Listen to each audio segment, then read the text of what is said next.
so much for his team with this hero, where he's using the fact that you don't get vision in the arena to set up team fights. He's sometimes not even using the spear, just using the spear at first. I think you consider first phase banning it. And then, I mean, we saw him on the Doom yesterday, and he did come in clutch in the late game.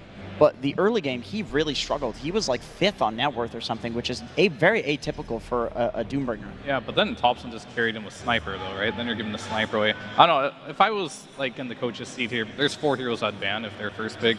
It would be Sniper, it would be Sand King for sure, and then outside of that, I would make sure they don't get the Naga, because the Naga's too good, and last one's Lone Druid. Like, I feel like you just can't give away those heroes to Tundra. And then if you can in that second phase, sure, ban out the Mars, try to ban out the Kunkka if you can. But I just feel like those 4 heroes right now are impossible to draft against, because Tundra are just way too good at them. Yeah. Something else that, you know, Ramses does when he does get this Mars is normally you're off laner, there's like 1 or 2 items that they kind of want to get towards before they're really there, and we've seen a lot of focus on a carry being the active one. That's the one that wants to come to the fight. It's your carry and your mid and your supports that are willing to make that space. But on the other side, Ramses like, just give me a Blink Dagger. That's it. I'll make space for everyone else on my team. Yeah, Saksa, go ahead, you know, take my farm, you know, carry the game. I mean, it works really well for them, you know. Like, I feel like this is something that I like to talk a lot about, like the different play styles of your teammates, and you kind of want to balance everything, and they have a very good balance. Well, look, we're hearing the horn, we're hearing the crowd, we have to get our lower bracket finals underway. Let's welcome our very first team.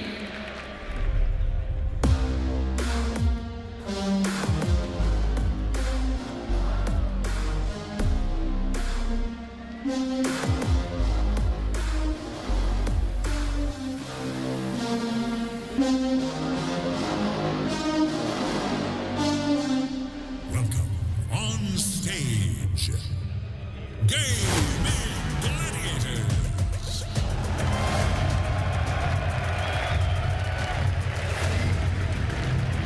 Gaming Gladiators, they are very familiar with the championship Sunday. They've been on the international stage before. They were runners-up last year. Top 3 is not what they're after. They want to make it to that grand finals, a best of 3, and their opponents are standing in their way. So let's welcome them to the stage as well.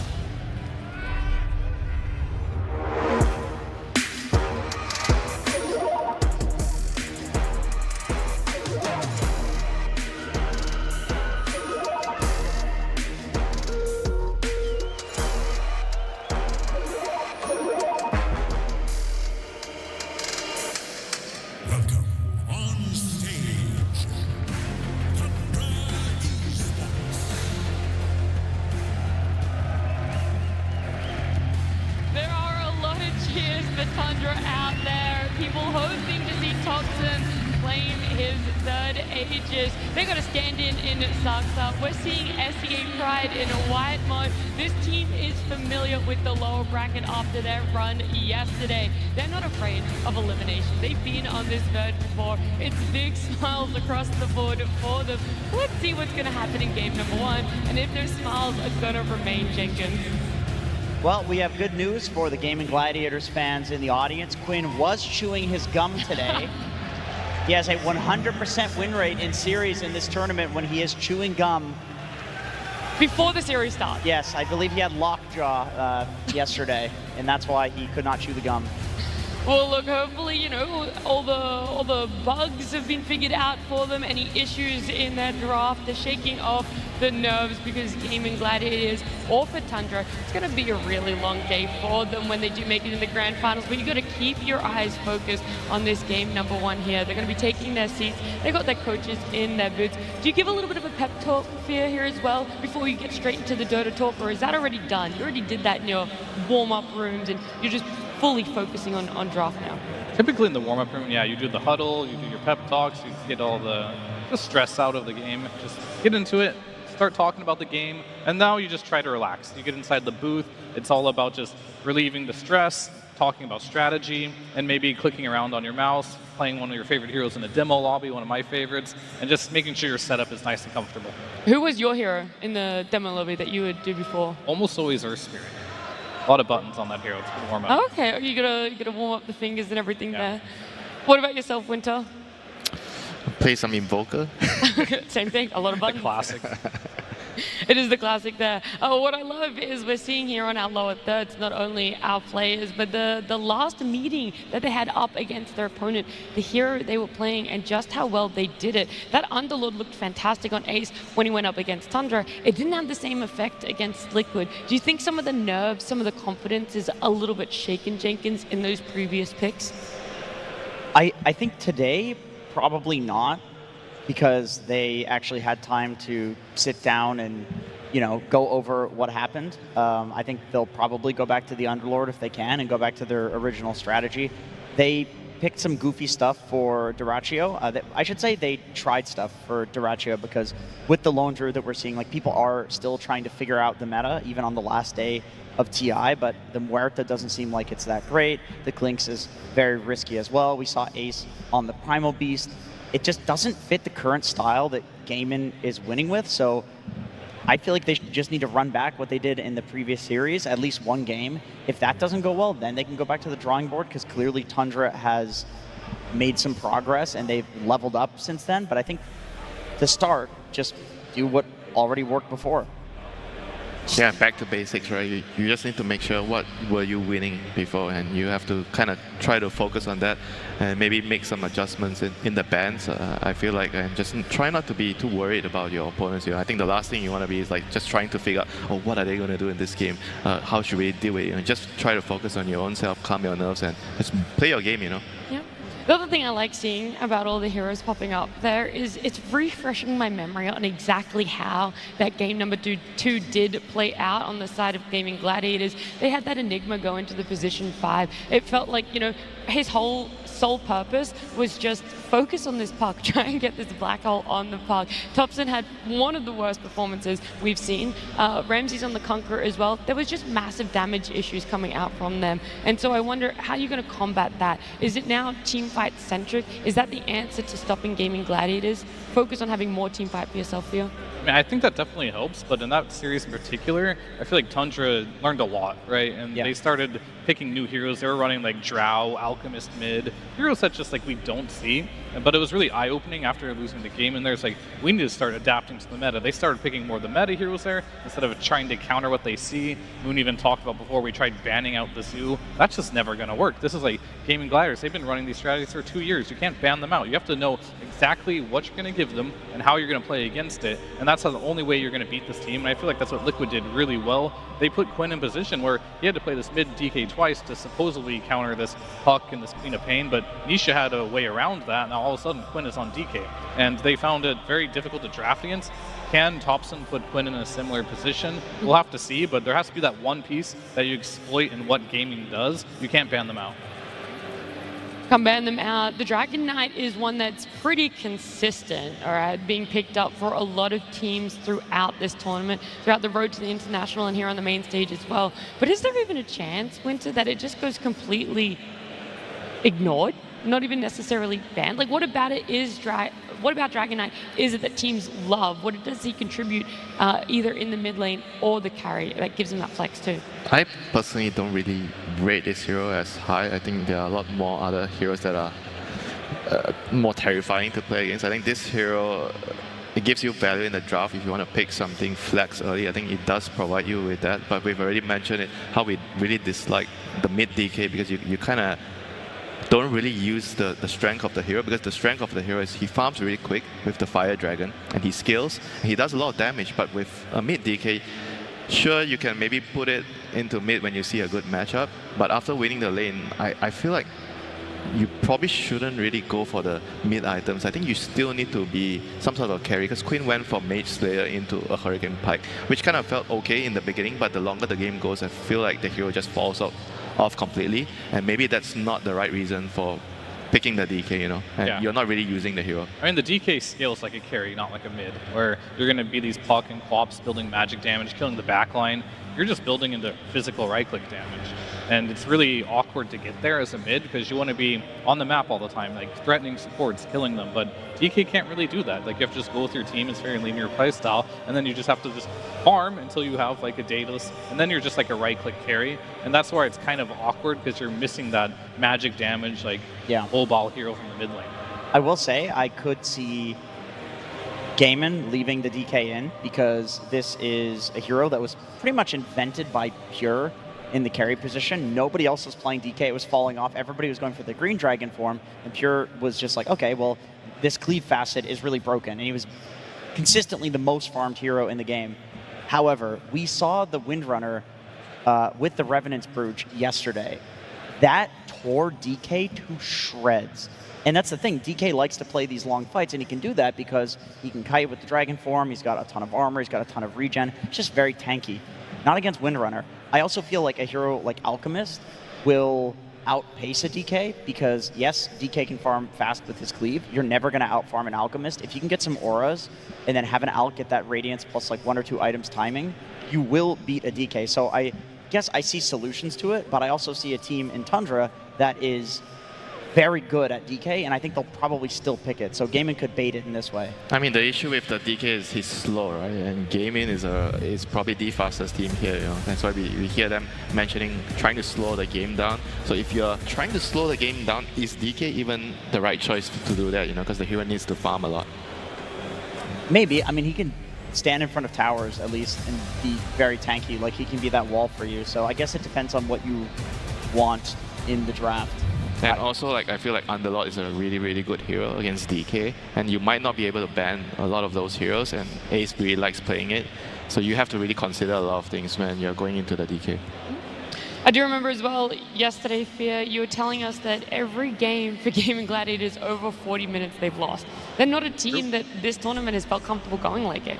They haven't had to in most of their games, to be honest with you, but the 3 games in which did go 40+ minutes, they did not win. So they don't have a lot of experience probably playing in that late game. They're typically all in on picking heroes that play quickly, buy the auras, and usually it just clicks and they win the game by that point, right? So if you can drag them into that 40+ minute mark, you're probably going to win. It's not a guaranteed thing, of course, but the hardest part is getting there. And that's really where you have to strategize and like figure out how am I going to get to that 40-minute mark against this team, because they typically bring the pressure. And I'm hoping they weren't shook too much yesterday after lost against Liquid, because this team plays fast and they're really good at it. And I feel like one loss shouldn't put you in a position where you change your playstyle completely, which it really felt like they did do in that game 2 versus Liquid here.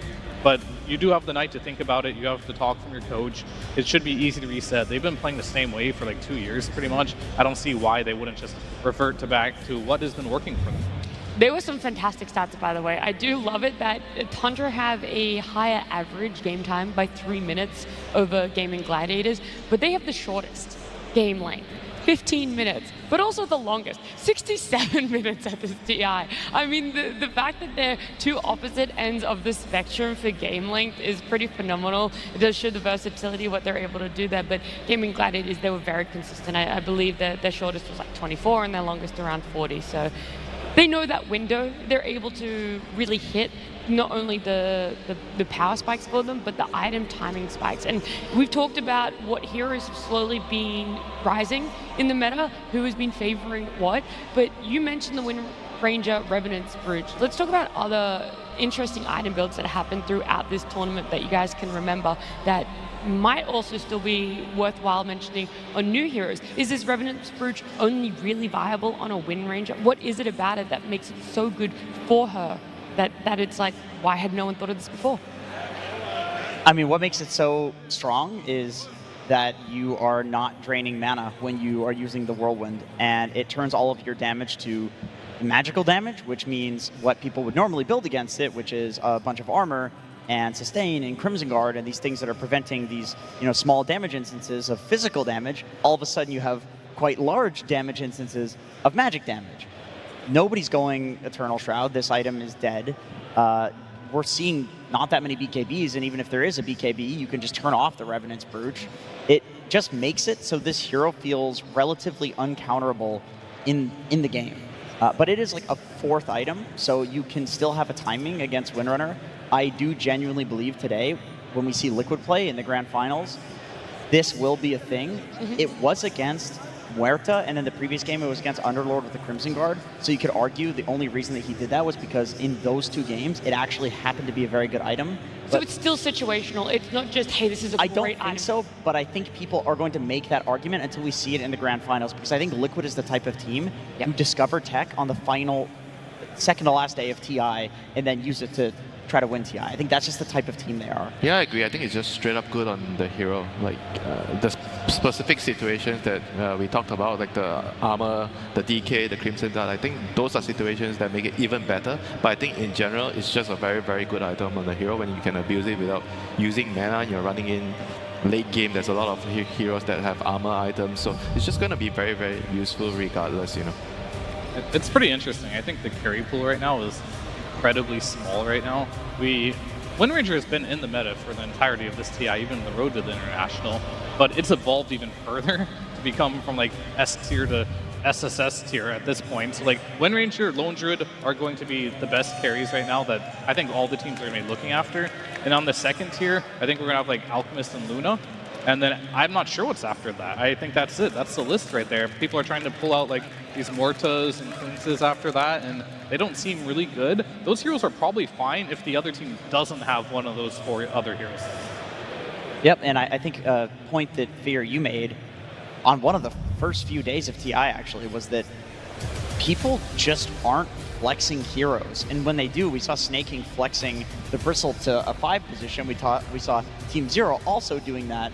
It does not look good to flex. The heroes that are good in Dota right now are so good in their position that it's not even worth flexing them. So I think in that sense, today's drafts will be predictable other than the Topson factor. I think that's the one thing that we've given up on trying to predict. Yeah, we said yesterday, after yesterday's series, we're just not going to try and predict anymore. There's no more conversation about... Try. We're going to do it anyway. You're still going to do it. Great. I'm so glad you guys love to do that anyway.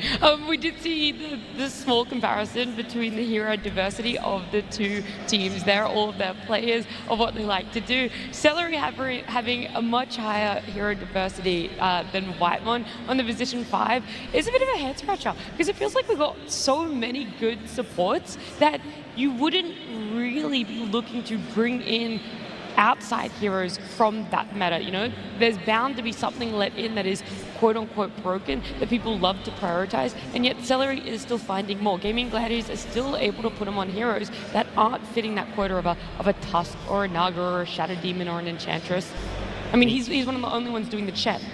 You And definitely consider the lane, the combination. I think one thing to note is a lot of the drafts, you have a lot of unique ideas between like interactions between the heroes, right? This how the spells interact, like drinking buddies and the visage familiars. I think stuff like that, you know, like people are focusing on trying to come up with a way to break apart the game, you know. And I feel like in the support meta right now, you have a lot of options. You're always gonna get something really, really good and something really viable. But the main thing is you want something that's going to be able to pair with a lot of the cores that are being picked.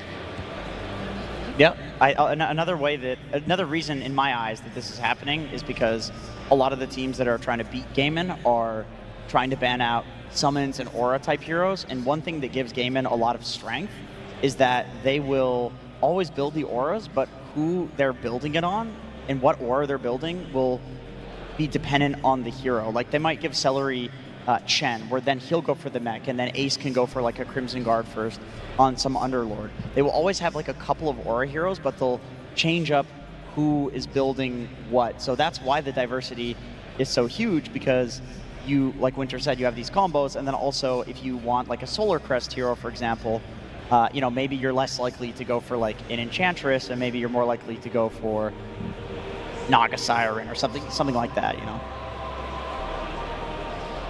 Just looking at the lobby, because I know there's a slight delay for everyone out there. We're just waiting for some players to still join. Maybe it's nerves, who really knows. Maybe they got to make sure everything in their setup is perfect. But we do have our players in there.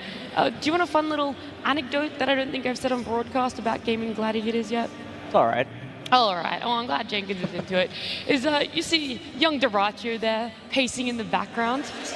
I have heard along the grapevine, specifically from one of the players, that they like to make Dyrachyo walk during the draft, because if he's sitting, they feel he gets a little bit distracted. He's not really paying attention to what's going on. So they'd like him to walk, and it feels that he's more engaged with the team and the conversation that way, and CY is doing the one pushing the button. Yeah, I told you, he gets bored. Yeah. That's why they lose 40 scrims in a row and then still make it to the grand finals of tournaments. Thrasher he has ADHD. It's all right. You know, lots of Dota gamers do. Maybe his is a little bit worse. He's got to stand up during drafts, but I want to see some Duraccio Game 2 Alchemist performance today, where he plays the absolutely flawless game. Actually, I'm fine with either. He can also do the feeding thing. That's quite entertaining as well. I mean, these two carries are very similar, but different in a lot of ways. Similar hero pool-wise, but playstyle very different. But I feel like they share almost exact same heroes in this meta. Yeah, they love the Alchemist, they love the Lone Druid. These are going to be really highly contested heroes, I think, going into this one.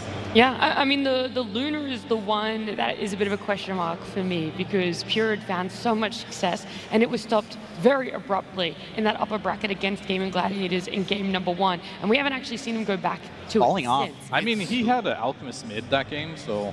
You're saying it's not necessarily you the shouldn't read too much into that one. I'm going to do that. I feel like Luna... So here's the thing. When you target a certain player, they'll have backups. And I feel like they're just not targeting Pure right now. They're targeting Ramses. Okay. They're targeting Ramses. Yeah, he's the backbone. Like, he has the smallest hero pool. I think we've said this a couple of times on panel. You could say it Their again. mid and their carry, they have a more greedy type of playstyle. They have a lot more priorities. So to make this lineup work, this team work, you need an off lane that can kind of just play the same thing over and over again. The same kind of hero that doesn't really need too much, but he's going to be always fighting and making space on the map. Well, look, I have some good news for everyone watching at home and also here in the arena, is that all of our players are in the lobby, and our game number 1 draft has started.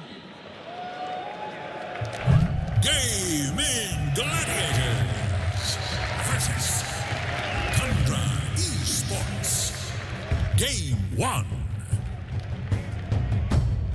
There's been a lot of talk from my analysts in exactly how they expect Tundra to be able to take up game number 1. On the other hand, you've also given us ways that Gaming Gladiators are going to be able to get the advantage in this series. Let's see exactly what they're going to do. And by looking at this, Tundra have fallen back on this. Let's take out some summons, because that Broodmother, that Visage being looked at. Gaming Gladiators, we've already talked about it. You're not going to let through Naga, Invoker, Lone Druid, and Sniper. So They love Sand King, though. Yeah, Sand King's in the pool.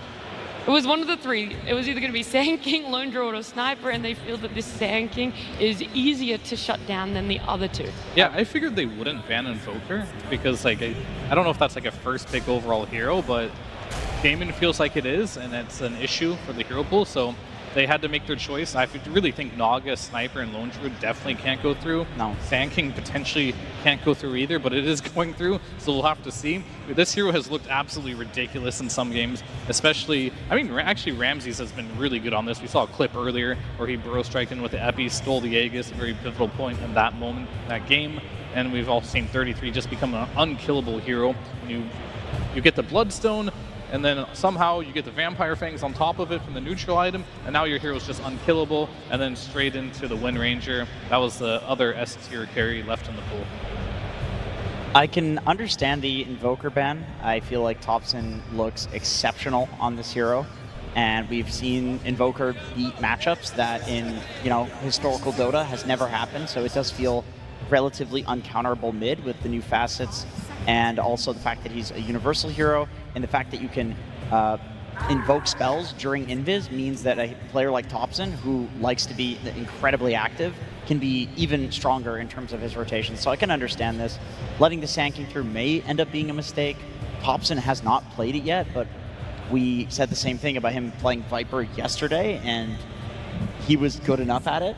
So you do have to worry about that flex if you're gaming. It could still go mid. I mean, it's definitely a very strategic choice, because you think about the strengths of Tundra. I feel like you want to give Topson an uncomfortable hero, and on top of that, you want to make sure that their offlaner Ramses is playing a more greedy hero. That's what I would try to put their draft into. Like Sand King on the offlane, sure, it's very, very strong now, but it does need to farm a lot. And the games where Ramses, he needs to farm a lot and he needs to be greedier, those are the games where I feel like Tundra, they struggle, you know, to find the balance. Like who's going to be making the moves? Is Topson able to make a move? And he needs to find a hero to do that. If he doesn't find a hero to do that, even though the Viper pick, it was really good yesterday, but I felt like he wasn't 100% comfortable on that hero. Yeah, if I know my Tundra right now, I feel like you ban Alchemist here. You have your carry. I feel like the Revenant's Brooch build should not be good versus Alchemist, right? And I feel like that is, I know my Tundra, so they banned the Alchemist there. Now you're in a situation where you don't have Lone Druid, you don't have Wind Ranger, you don't have Alchemist. I'm not sure how this Wind Ranger with the Revenant's Brooch versus Luna will go, but Luna's a high armor hero, so I imagine a lot of the agility carries are not something you're particularly looking at. So yeah, so far Gaming Gladiators looks like they've done their homework. Maybe we go back to the Weaver. It's been quite a few days since we've seen it, but I need to see more though. Like this hero can only be picked when there's heroes like Shadow Demon is good that don't have like hard lockdown. And you can't kill the bugs when you turn on your ulti on Wind Ranger, so it's kind of good against that. Yep, true. I mean, I don't think Gaiman's going to pick it, so I do think Tundra can leave it until that 4th pick to get it. But if you're really pro, you could buy Manta, kill the bugs with the Manta illusions. Yeah, that's a good idea. Not a bad idea. It's not worth it. Just go the normal build and kill everyone. Oh, I like the Enchantress a lot. This is a hero that Tundra played yesterday, but it went a little unnoticed, or not unnoticed, just we didn't talk about it as much because there's a lot of other things to talk about, but both Whitemon and both Soxa became absolute turrets in the game. At some point, it went long enough. They were just sitting in the backline, just doing probably the most damage in most of the team fights. It can be a very scary hero once you get a lot of farm. It does similar things as Shadow Demon to the Wind Ranger. You can just purge off the Wind Run and just start right-clicking this Wind Ranger hero. I mean, this toss is really good against Wind Ranger. You get to disable her during her whirlwind. You get to kind of use Snowball to kind of block out some of the damage from whirlwind. So overall, this is a very nice pick against Wind Ranger. Yeah, and we talked about it. The way that people are countering Wind Ranger is to survive, right? Yeah, survive the whirlwind plus BKB combo, and Crimson Guard has been the answer to that. Which Centaur is a Crimson Guard hero, of course, on the other side. Let's see. Pipe of Insight, very solid game for that here against the Sand King. You always need a pipe buyer. I think Centaur will probably end up picking that up. We've talked about this a lot. It's SD Centaur is probably one of the best pairings for your disruption. You can set up the stun in the lane if they are together. I still feel like Weaver with a bracer, so he doesn't die in one hit to the SD Centaur combo. It still looks pretty good. Like then you run Soxa on the Enchantress with the Sand King in the off lane. That's a solid lane. It's range melee pairing. And then you've got Tusk plus Weaver, range melee as well. Whitemon's most played hero is the Tusk. Yeah, it could be good. I definitely don't think it's bad, especially versus Chen, another hero that doesn't have a lot of lockdown. I'm not sure if there's something better. I mean, the Luna doesn't look incredibly bad either. You do have the ability to kill the illusions with Shadow Demon with your W now, so it's a little bit of a different matchup. The Chen creeps are pretty good at soaking up the Lucent Beams from the Luna ult, though. Yeah, I mean, it goes both ways, right? Like, in those early fights, Luna won't be great, but later on, just the glaives will just chew through all the creeps. Sure, so, yeah. One way or another there. Curious to see what he is thinking about. He does like his Morphling as well, which is a hero that will inevitably outscale this game and has a pretty good lane matchup. Will he play for tempo in the Weaver, or does he want to secure more of like a late game hero into this game? And of course, there is always the Dragonite if he wants to go down that route. That's a hero that's been very popular for him. Lots of splash, cleave damage, doesn't care too much about the Shadow Demon illusions. Sure, the Wind Ranger is something that might be a little more difficult to answer, but I still think this is a hero that he is just very comfortable on and just makes a lot of sense. Yeah, it's definitely really, really good against the Chen. Like you said, I think the tempo is... He's somewhere in between the Morphling and the Weaver. He can kind of do well in the early, mid, and late. Late game probably not as strong as Morphling can, but the DK is like... it gives them everything, you know. Right now, if they need to defend towers early, the DK can show up, deal with some of the Chen creeps, and so he's going to have like a pretty decent lane into the Centaur. And you definitely want to go like the Revenant's Brooch, right? It's Wind Ranger against DK here. Yeah, I think so. As your third item after the Gleipnir BKB? Yeah, probably, unless the game is going so well and DK is so far behind, the Gleipnir magic damage is enough. But we'll see. I like the Revenant's approach, like no matter what. There's very little anybody can do to deal with it. I guess if they have like tight BKBs, you can go Daedalus instead. But Daedalus also works with the Revenant's approach, so. Does it though? I thought they patched it where you can't crit anymore with it. Oh, that's true. Yeah, they Yeah, did. so you can't actually, it makes it so you can't buy Daedalus anymore once you go that item, which is the only downside really. But it feels like in certain matchups it does not matter. Okay, what is Topson gonna play? Yeah, He's gonna. Oh, let's guess what Topson's Yeah. gonna play. Ah, Like, here's my the favorite fun part of the part. draft. Yeah, you guys have waited till the end to do it this time, so I'm very proud of you. Well, yeah, it's the way you the go. Tundra always baits us too, because I always leave Topson's hero for last pick unless they get Sniper. It's a blind hero. Blind pick. Yeah, it is. That's why they banned the Huskar. They don't want to get hard countered. I mean, let's see. What are the heroes the Huskar really hard counters? Because I don't feel like Huskar is a very good hero, unless you can like dumpster mid. What comes to mind is like Ember Spirit, Earth Spirit, these melee spirit type heroes. Nature's Prophet? Does Huskar counter nature? No, I mean, Oh, you're just. He's ignoring Huskar's that. banned, so we're moving on. Yeah, Gaiman thought they could pick the Nature's Prophet, Queen so of they Pain. banned it Do out. they need more damage from Queen of Pain? I mean, they do need more damage. I think they need not just, like, obviously Inch does a lot of damage, but that's late game. Sand King does a lot of damage as well. Same with DK. But these heroes need time. They need something for that early game damage. Yeah, they I was looking at like these Earth Spirits and stuff, but not sure if you want to go that route either. So you feel right now with the other three heroes showing for Tundra, they're not able to make this game go late enough for the Dragon Knight to really come online to have that impact. This is what the mid is going to have to be. You go for those pickoffs I and you think try so. and make sure they can't make movements on the side of Gaming Yeah, Gladiator. some sort of active hero. I was thinking Rubik, but there's terrible spells to steal in this game, so probably not. I don't know. From his hero pool, it looks like Earth Spirit looks likely. Or something new for Topson, because everything else is banned. Like the Puck and Nature's Prophet were the ones that made the most sense going into this last pick here. Well, They get removed. Last time we said a hero was likely, we then decided that it was unlikely because it's Topson. Does that mean we go back around and we say that it is going to be Earth Spirit? I think you try not get in the minds of Topson and you just say what's good. Earth Spirit's very good here. Okay. I like Earth Spirit. Yeah, I mean, Batrider also, they're banning like the mid melee owners. What is it about Earth Spirit that you like? Everything else is banned, like the Invoker, the Sniper, the Puck, I'll the give you Nature's one now. Prophet. He's a cheap hero. They don't have a lot of budget now. Yeah, They need something that they spent all their budget. Yeah, they did. What do you reckon is the average budget a lineup can have here, Winter? You like to calculate the numbers a lot. I mean, there's no specific number. you know, Okay. It's just based on my feel. Sand King's gonna be farming Ancients. DK wants to farm Ancients. DK wants to farm Lane Creeps. Sand King wants to farm Lane Creeps. So you kind of need a hero that is gonna pick up the scraps, you know. One item and he's able to do so much. That's what he needs. All right, Sand King mid.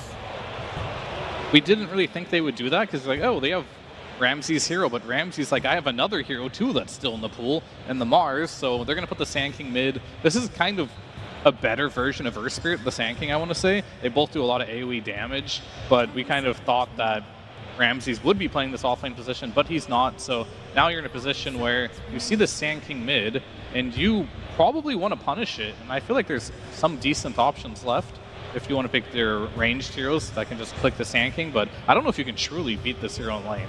I've thought before, like, yeah, you can beat it with some ranged heroes, but it seems like he always seems to get his farm. Can you just go for something that's really good in game? Maybe a Tundra can speed up the game. Like you play really fast, you're really good with against their heroes. They have, I don't know if you win the lane though, like, because if you just I don't think you care about the lane. Just care about what's good for the game, though. For melee strength heroes that you're playing as an Enchantress that you can't attack, but you do pure damage and kill her through her healing. I actually really like the Timber.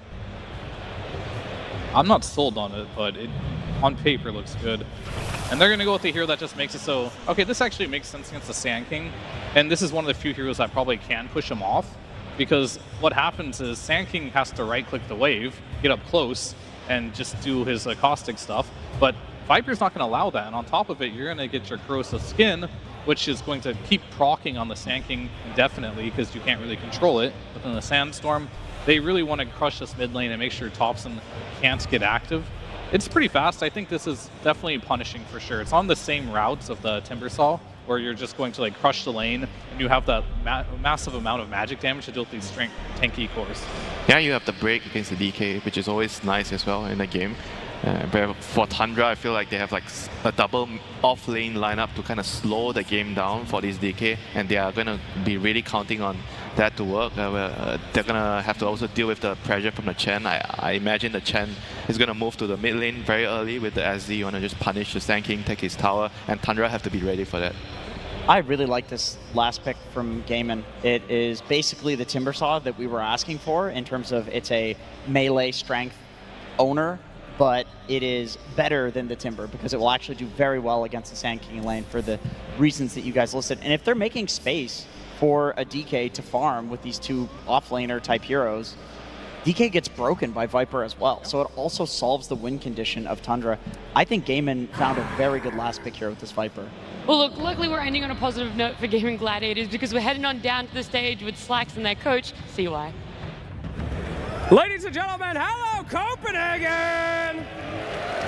I'm here with CY, your Danish heroes here today. The last out there, my friends, and we're gonna talk, oh my goodness, you dropped something before you went in the booth. Did you need this? Oh no, here, put it with your papers, my friend. You forgot that. Do you want to talk about that? Was that on purpose or? No, that was my mistake. Like, I don't know if I'm gonna be here after TI anymore. We'll see. Okay, come on. Seriously, you gave him Sand King first pick. Is this okay? Are you prepared? Do you feel like your draft will handle this? I think it's okay. Like, there's a lot of strong heroes right now. You gotta prioritize a bit, and it's not like you cannot beat some heroes. You just gotta play well and get some good stuff against it, and then you'll be fine. Well, it's been an incredible journey for you so far. It's quite a scary team to be going up against. What are the confidence levels? Are you kind of happy that you're facing off against Tundra? Do you think that you know these guys very well? Because you have so much experience with this team. I think we know them very well. I don't think we're afraid to play anyone. I think we are playing European teams all the time. So, but I'm happy, honestly. It's going to be fun. Fantastic. All right. And guys, I got to let you give it up for your local representation. Just one word here to the fans. Anything to say before we get into this game, my friend? Have your moment. Thank you. Thank you indeed. All right, well, let's get into that series. Let's check out that game. And let's start the action with our casters. It's early in the morning here in Copenhagen, but I see a stadium filled all the way to the top with die-hard Dota fans. To kick off the last day of TI, Copenhagen, are you ready?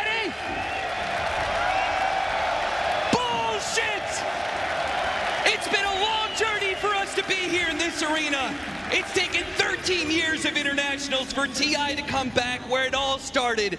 2 decades of this game's history leading to us being in this moment right here, right now. So I ask you again, Royal Arena, are you with me? That's what I'm talking about. Let's get this game started, and let's get the last day of the International going with Gaiman Gladiators versus Tundra. Couldn't ask for a better setting, and you might not be able to ask for 2 better teams outside of that final boss awaiting the victor here in Team Liquid. Watching on as some of their nemesis for the year are going to duke it out in this lower bracket final. And all eyes are perhaps on this man here, the crowd favorite Topson, in a very difficult matchup, a melee hero versus the Quinn Viper. Let me tell you something, Austin. I'm a little familiar with Quinn, and I'm a little familiar with his hero pool. You give this man Viper, he just starts to foam at the mouth because all of a sudden that lane just becomes completely in his control, and he is very experienced in lane domination, perhaps the best mid laner in the world in terms of mechanics, and this is a very one-sided affair. It is not a question of what can Topson do here, it is a question of how much Quinn takes advantage of the matchup. It's going to be a tough one. We saw what Malrine was trying to do yesterday with the Monkey versus the Viper, just roam around the map, look for some moves, dodge this lane as much as possible. Could be a similar story here. The one upside is at least you can build some stacks for the Sand King and go into that jungle with a bit more efficiency. Now, you say you know Quinn, you got some history there, but I believe you also have some history with the man across from him in Topson, and I believe Quinn also knows Topson pretty damn well, as they've had a few matchups and a few TIs before. And you said that this man is just a force to be reckoned with on the main stage. at International specifically. I mean, I can speak for it, but I think every player who's gone up against Topson and had their TI dreams shattered will also speak for it. In some ways, this man is the Grim Reaper of this stage. He is the last opponent you want to face. I can tell you that from personal experience. It's going to be a very tough match for Gaimin, particularly since they fell down here, right? This is a team that's used to kind of, once they figure out the meta, they own the tournament from there. And this has been a big misstep for them against a foe they're very familiar with in Liquid. So I think Tundra have the momentum going into this match. They're feeling very confident off of a strong win yesterday. And perhaps that fear and that momentum is exactly what Gaming Gladiators are trying to address so early on, shutting down the mid lane, but it's the off lane that is in trouble, where Tundra find first blood on Tofu. Really nice setup here from the Enchantress. Pure will get the last hit, exactly what you want, but it is not often you get that first blood on a safe lane Dragon Knight. Tundra supports striking first and striking early here. And they managed to get a hard camp pull off of that as well, so that's going to pull that creep equilibrium all the way back to the tower. Tundra putting themselves in just the driver's seat in this safe lane, headed to success. Check out that other safe lane, perhaps Gaming Gladiators, see if things are going a bit better there. It's the Durachio Wind Ranger up against the Ramses Mars. I mean, Ramses been killing it with this hero so far. I got it last, too. Yeah, I'm a little bit surprised he got in such a good position, right? That's the Sand King bait. The flex potential coming through. We're already seeing Topson go to that jungle. He was definitely suffering on that mid lane. Early Satyr creep on this bottom. Going to be a very nice creep. Burn out the mana from the 2 melees. Give you extra mana regen for the Wind Ranger with a very strong early nuke. This is going to be a tough lane for Ramses, but we've seen him get out of a lot of these. In fact, CS-wise, he's doing perfectly fine here. Yeah, he's killing it. So many denies. 16-6. Durachio only 13-1, so Ramses definitely getting the better of this engagement so far, despite the harassment. The harassment, though, does continue in the mid lane, where Topson has to burrow strike away from Quinn just to try and stay alive. He is getting ruined right now. Almost a full level up on him is Quinn. But this is the way the matchup's supposed to go, right? And he's just going to have to look for recovery elsewhere. Nice little Centaur rotation. Okay. Maybe deny a water room? That's exactly what happens. That is big. These are the little things you want to do to skew this matchup. Now, I was about to say, yeah, a lot of this lane is Sand King versus Viper, but what this game will come down to in terms of this mid lane potential is the support rotations. How much does each team utilize the advantage that Quinn's created here? Oh, this is so cool. Look at Whitemon. This is so valuable for Topson. Uses the enchant on the Centaur to get some good harassment. They're even going to try and go for the kill with the last second. Centaur stunned away. Sand King manages to get the kill on the Viper, all thanks to this beautiful support player. And Whitemon, who does die, probably microing that Centaur. Bit of focus on there. Does lose some of the focus on the safe lane. It gets caught for it. I mean, that is still Omega worth it here. That is just insane microplay from Whitemon. Completely turning this mid lane against Quinn. Not a kill that should have happened and not one Quinn expected at all. And now, if you're Gaming Gladiators, you got to be kind of like, oh, we picked a Viper against the Sand King to win the lane matchup. And look at the CS. Yeah. 3 behind, and he had that kill. And now, even if the Sand King rotates around the map or goes jungle, the damage is done, right? You alleviated a lot of that early game pressure. Topson, he's just going to linger up top, look for a quick support pick off. The Ghost will add some extra slow. Tofu. Once more, the creeps. He's done. He is done. Dude, Whitemon is owning this early game. No way around it. He's already level 4. This is before the Wisdom Rune comes out. This is an Enchantress dream right now. And Viper is a very susceptible hero to the early roam, especially if you can combine both supports here for Tundra. There's a lot of potential on the map right now. You have a gate rotation available. You have a purge for the Wind Ranger and the Enchantress. Very interested to see what Whitemon can do from here, because I mean, this is every 5 player's dream. A start like this on a very capable roamer, a hero that can affect every lane in the early game. Take your pick right now.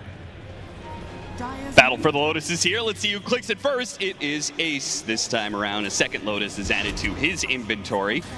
I think the crazy thing is that this Sand King now doesn't have to really lane at all, right? I mean, he's so proficient at being able to jungle. He could just play to these neutrals. They're going to let Saksa take the experience on mid. Maybe he dies for it every once in a while, but he's going to get some levels, and his Sand King is free farming in the meanwhile. Has to snowball to dodge some of the damage here, but he will be pulled back into his doom as Gaming Gladiators will punish the support left solo in mid, but the punish on the other side is Tundra going for Ace here. All those Lotuses choices though. Triple bracers, a hard kill to be able to get in. Topson has overextended himself, and Quinn puts him in the dirt. Triple bracer chainmail plus a healing lotus. That is not an easy target to bring down. They just don't have the early damage. And that was a very important rotation mid for Gaimin here. You want to snowball the Viper. Quinn is still dominating the lane. He's still decently ahead. Those rotations just add that snowball effect and give a lot of experience toward this Chen as the Wisdom Rune. Oh, the spear doesn't come out in time and it misses. So Tofu manages to nab away the Wisdom Rune, and he might even get the kill on Ramses. Lobs out that blood grenade. A poison trying to latch, doesn't find its mark, and Tofu will be unable to get that kill and perhaps is going to die here as Saksa is going to try and keep up with him. Tofu, is he going to go for the Ancient Deny? Dodges the spear, goes back to the Ancient. It's wasting so much time. Trying to break some ankles. He will get brought down by the God's Rebuke, but as you said, more and more time, more attention from Tundra forced to their side of the map. And we have seen these 7-minute Wisdom Rune steals just win games. Like this is a huge swing in the experience department, especially for a support duo that was having a pretty good early game between this Enchantress Tusk. Now they're going to fall a bit behind in terms of those early levels. Level 5 for Celery already. The counterpart here in the Chen to the Enchantress. See if Celery can make some of these early rotations work. He likes to go into this top lane, kick the enemy carry out, pressure this tower.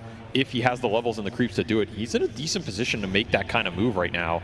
In fact, secures a power rune for Quinn. This is a deadly power rune at this point in the game. Oh yeah. This is a kill into a tower if you give him the opening. This amp damage is just going to rip through an objective.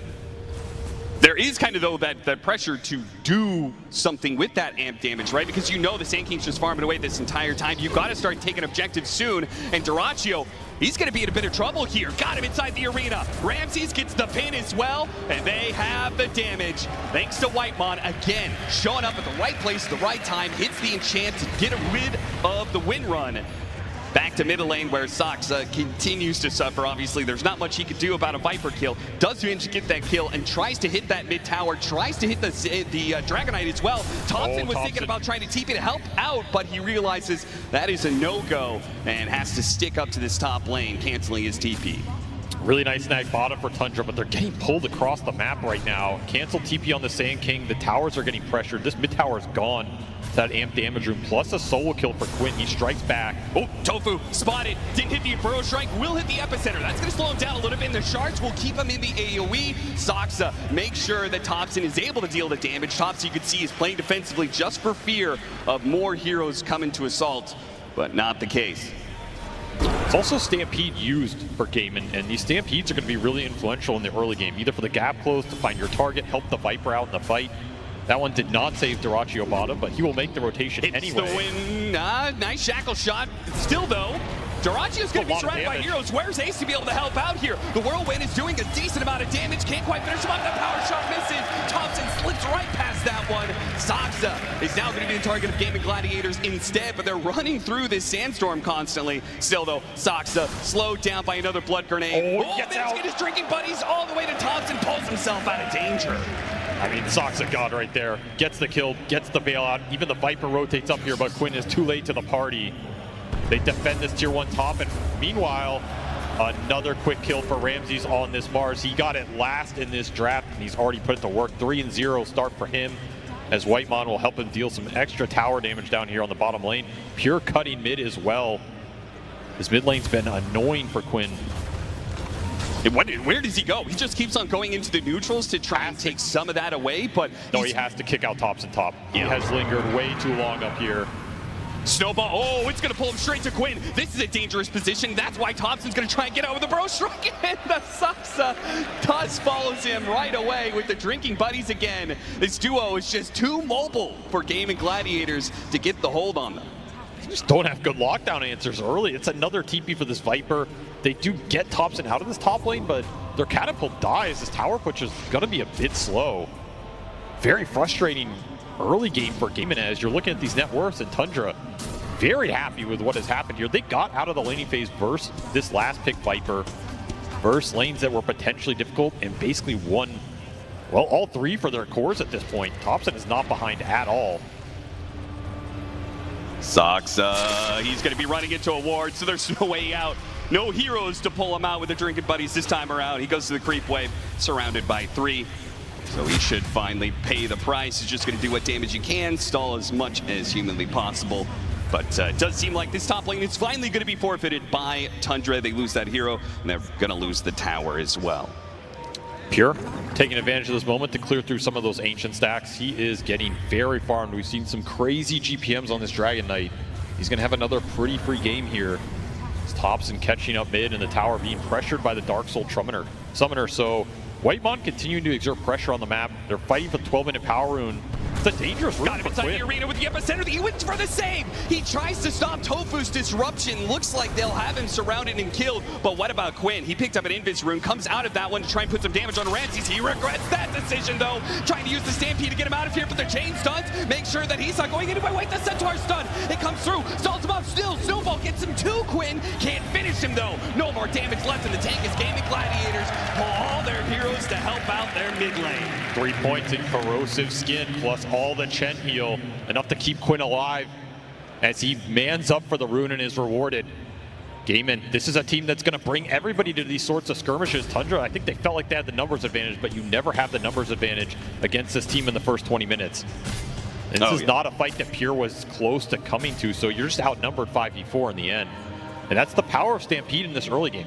It's going to be able to recreate the gap for the Viper or get him onto the target you need. Quinn trying to do the Ancients, runs out of resources to do this stack that is there. 7-9, Tundra. Very slight net worth lead, pretty much even game right now. Some 14-minute Wisdom Runes are going to be coming up soon. Right now it seems like a battle of just the Sand King and Mars, who've been doing pretty well for Tundra in the moves that they've been making. But as you said, the moves that they're making, they're running into 5 of Gaming Gladiators. Is this Gaming Gladiators' typical strategy of just moving multiple heroes around the map in congruence. It is causing Tundra to bleed a bit. The thing is, I think Tundra should be fine just playing the map in a way, right? They have the Sand King and the Dragon Knight, the 2 heroes that are going to farm the most during these downtimes. Like, Centaur's not going to match that. He wants to make moves with his Blink that was just finished for Ace. Durachio's a bit behind in this game. No real huge stacks for him to catch up on. So Gaiman are the ones who are kind of pressured to find the pickoffs here. They're going to try and land this smoke on Ramses, but he did sniff it out, but not fast enough. Yeah, they smoked underneath the ward, but Ramses still gets caught in the corner of the map. As smart play by Gaming Gladiators. They used the Blink and the Stampede to get instant damage on Ramses.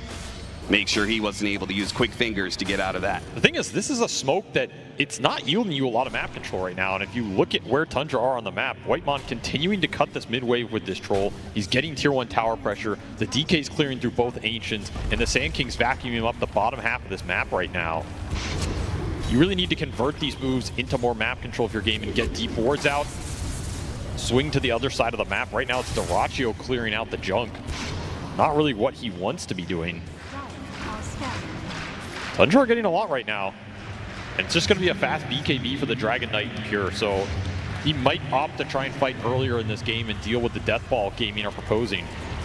Gearing up for the early Roshans. Bit by bit, they will take this tower, or somebody will. Durachio will deny it instead. Getting a little gold for himself and take it away from Tundra. Gaiman still lingering up top. I mean, this is where their vision is. So ideally, they want to keep killing up here. Oh, Ace is there on the other side. Thought that Viper Strike wasn't going to be enough, and it wasn't. Ace really helps out getting that kill. 700 gold for them off of that pickoff. And perhaps a little damage on this tier 2 is not much of Tundra. He's going to deal with this. Ramses, he's playing deep on the other side of the map. Going to be cutting waves and everything. It seems like Tundra are trying to avoid fights right now. Yep. Do you feel like they are good to scale late game? Because we have seen this matchup a couple times in this tournament, specifically with Liquid, right? The Wind Ranger versus the Dragonite, and we've seen this item build that makes the matchup very different. The Revenant's Brooch, they would pick up like 3rd item. Do you think that changes the matchup of Wind Ranger versus Dragonite enough that it goes to favor Gaming Gladiators? I think it changes it a decent degree. I mean, in theory, Tundra have an okay lineup versus the Wind Ranger, right? You have Tusk and Chu are both solid supports at dealing with her. You have a Dragon Knight who is, in theory, a good core-on-core matchup. The Mars can do a lot versus Hero as well. If you survive the Whirlwind here, I think you win the fight as Tundra, because a lot of the damage just disappears, and your cores are going to win that long duration. But this Wind Ranger is not really a normal carry. You know, let's be honest. This hero has a spell that just procs everything on every hero. It's been rare that you have that type of mechanic in Dota 2, and the only other one I really can think of long term is the Medusa talent, which was not really built into the hero early on. Yeah. It just does so much damage that I think you could always win late game with Wind Ranger in 5 or 6 slots, as long as you get a good opening into the fight. So Tundra really need to be careful about how they take the initiations and who they go on. Particularly this Viper, right? Like, are you bold enough to jump the Viper first in this game with the amount of backup he has in a Disruption, in a Chen heal, in a Stampede, and then give a good opening to Dyrachyo to come into that fight after you commit onto the Viper? That, I think, could be the most dangerous way to take the fight if you are Tundra. Yeah, that's a good point. It seems like Gaming Gladiators are going to be presenting kind of this wall. You don't want to go on the Viper, you don't want to go on the Centaur. You got to get to the back line. Tundra do have the heroes to jump past those tanky heroes with a Mars, with a Sand King. Both are going to be getting Blink Dagger, and even the Dragonite, I assume, at some point is probably going to be rocking a bit of mobility. So just a question of whether or not they can get around these big tanky frontliners and into the back line, catch that Shadow Demon like they did in the top river, go for that Chen and stop that heal that comes out. Gaimin, though, they found a decent amount in this period, particularly for Celery. This Chen is starting to gear up. You're going to have some nice aura timing between the Chen and the Centaur, which is what Gaimin are looking for here, as he will match the Dark Soul Trumpeter pressure on the map. Tundra making a smoke of their own, looking triangle. Only Tofu here. See some stacks that are happening. They know where the support is going off of those neutrals running that direction, and they'll get Tofu in the process. The arena make sure that there is no escape. With the Dragon Form, they can maybe take some of these neutrals as well. Not a huge stack, just a double, but still worth to take away from Gaming Gladiators. There's still a Wisdom Rune sitting here too, but it did not get scouted. Tundra do not know it's there. Interesting smoke play, not really for any specific timing. They just wanted to get Pure involved in the game and felt like maybe there was a large Ancient stack they could steal off that smoke kill. Sure. Little economic damage. This is a bigger prize, though. They find Ace deep on their side of the map. Trying to stampede away. The snowball pursues. He managed to get the blink out. Drinking buddies. No punch. Gets pulled close, but the punch doesn't come out. He stands there for a second, goes up. That's that one up. I'm not sure if he got body blocked by the creep. It looked really weird. Nonetheless, that is a lucky escape for Ace. Barely gets out of there, and he's found a lot of farm in this period, looking towards a pipe of his own. These aura timings are really important for Gaimin. They need to be able to get a lot out of them when they arrive. Can't bleed heroes around the map right now, as Tundra are hitting some strong teamfight items between the Bloodstone on the Sand King and the BKB. We'll see he does get a right click off. He gets a hit in. He just didn't have the Walrus Punch activated. Yep. So then he has to wait for his next hit to come in, and it's all gone wrong for him. It's a big miss. We usually do not see that kind of misplay from this man, particularly on one of his signature heroes. But maybe just not expecting he was going to get there in the first place. Still dead even, not much action happening the last 5 minutes when it comes to kills. There's been these movements, but not really finding purchase. Gaming Gladiators and Tundra seem to be circling around each other, but it seems like this even game is favoring Tundra by a healthy amount at that. Yeah, they're just going to farm more of the map during these downtimes. Like, Gaimin need to group up and get an advantage. They're continuing to bleed some supports. Tundra just pushed the lanes in, making the better moves right now. They have an Arcane Rune on Topson. That Bloodstone is done, and they're just working towards BKBs. They already have Pures. He hasn't had to use it yet, and they're going to get a Mars BKB. They're going to get a Sand King BKB second item. They're going to have a nice triple BKB timing by the time I think Gaimin's ready to group up with their Greaves Pipe potential. It's going to be a tough fight for them if they want to force the Roche. And I wonder, Tundra, do you just try and do it before Gaimin are ready to take that 5-on-5? Knowing that Gaming Gladiators, they've done this for years at this point in time, this aura buildup, what is Tundra doing exactly that is combating that timing? They're not letting them group. They're continually pushing in all the waves. Especially Whitemon. He has lived on Gaimin's side of the map. He's cut mid-wave a lot. He's sending creeps to some of these random waves. He's farming out their jungle. It's been really annoying for how Gaimin wants to play the map. This is also one of the downsides of Viper. Like, Viper is strong in that ball, but he's not great when the map gets split up like this. Yeah, and he's not particularly good at pushing in the waves really quickly, like some of these heroes on the side of Tundra. He's just clunky. He's a clunky hero, and Tundra are abusing it right now. Back and forth, you can see that heat map of just Whitemon constantly playing basically on the river, on their side of the map. all over the place, keeping Gaming Gladiators, as you said, a bit split. They've got a 4-man crew right now, with Dyrachyo farming a different part of the map. They're gonna, on the other side, Tundra's gonna deal with their Tormentor, pick up the 21-minute Wisdom Rune. Very efficient stuff. This is super efficient for Pure. Mask of Madness Armlet build. This is quite a throwback, but it's been incredibly good on this hero. He also got the Grove Bow. Been some nice neutral item pickups in this game. Vampire Fangs for Dyrachyo, I think, is also a good one here. Just free heal in the fight. Off the Whirlwind. His BKB is done, so he's also kind of ready to fight here. Yeah, I think he's kind of impossible to kill with this combination of items at this timing right now. And Gaming our group at bottom, they want the Roshan around this time, but they are missing the Greaves from Celery. He's a bit short, and you're missing this pipe from Ace. It's kind of an awkward time to take that fight in terms of the items, but if you can get a good BKB Wind Ranger in there with a Whirlwind, of course, that fight is potentially winnable. Potentially. But the Whirlwind is going to have to contend with the arena walls. So Ramsey's initiation. D1 get to anybody find the back line. Ideally, Tundra ignore this Viper, find the supports. That is a great ward. They Sees drop the a Chen. ward. Yep, they see the Chen. They see where he's headed to. They probably know where the other support is as well.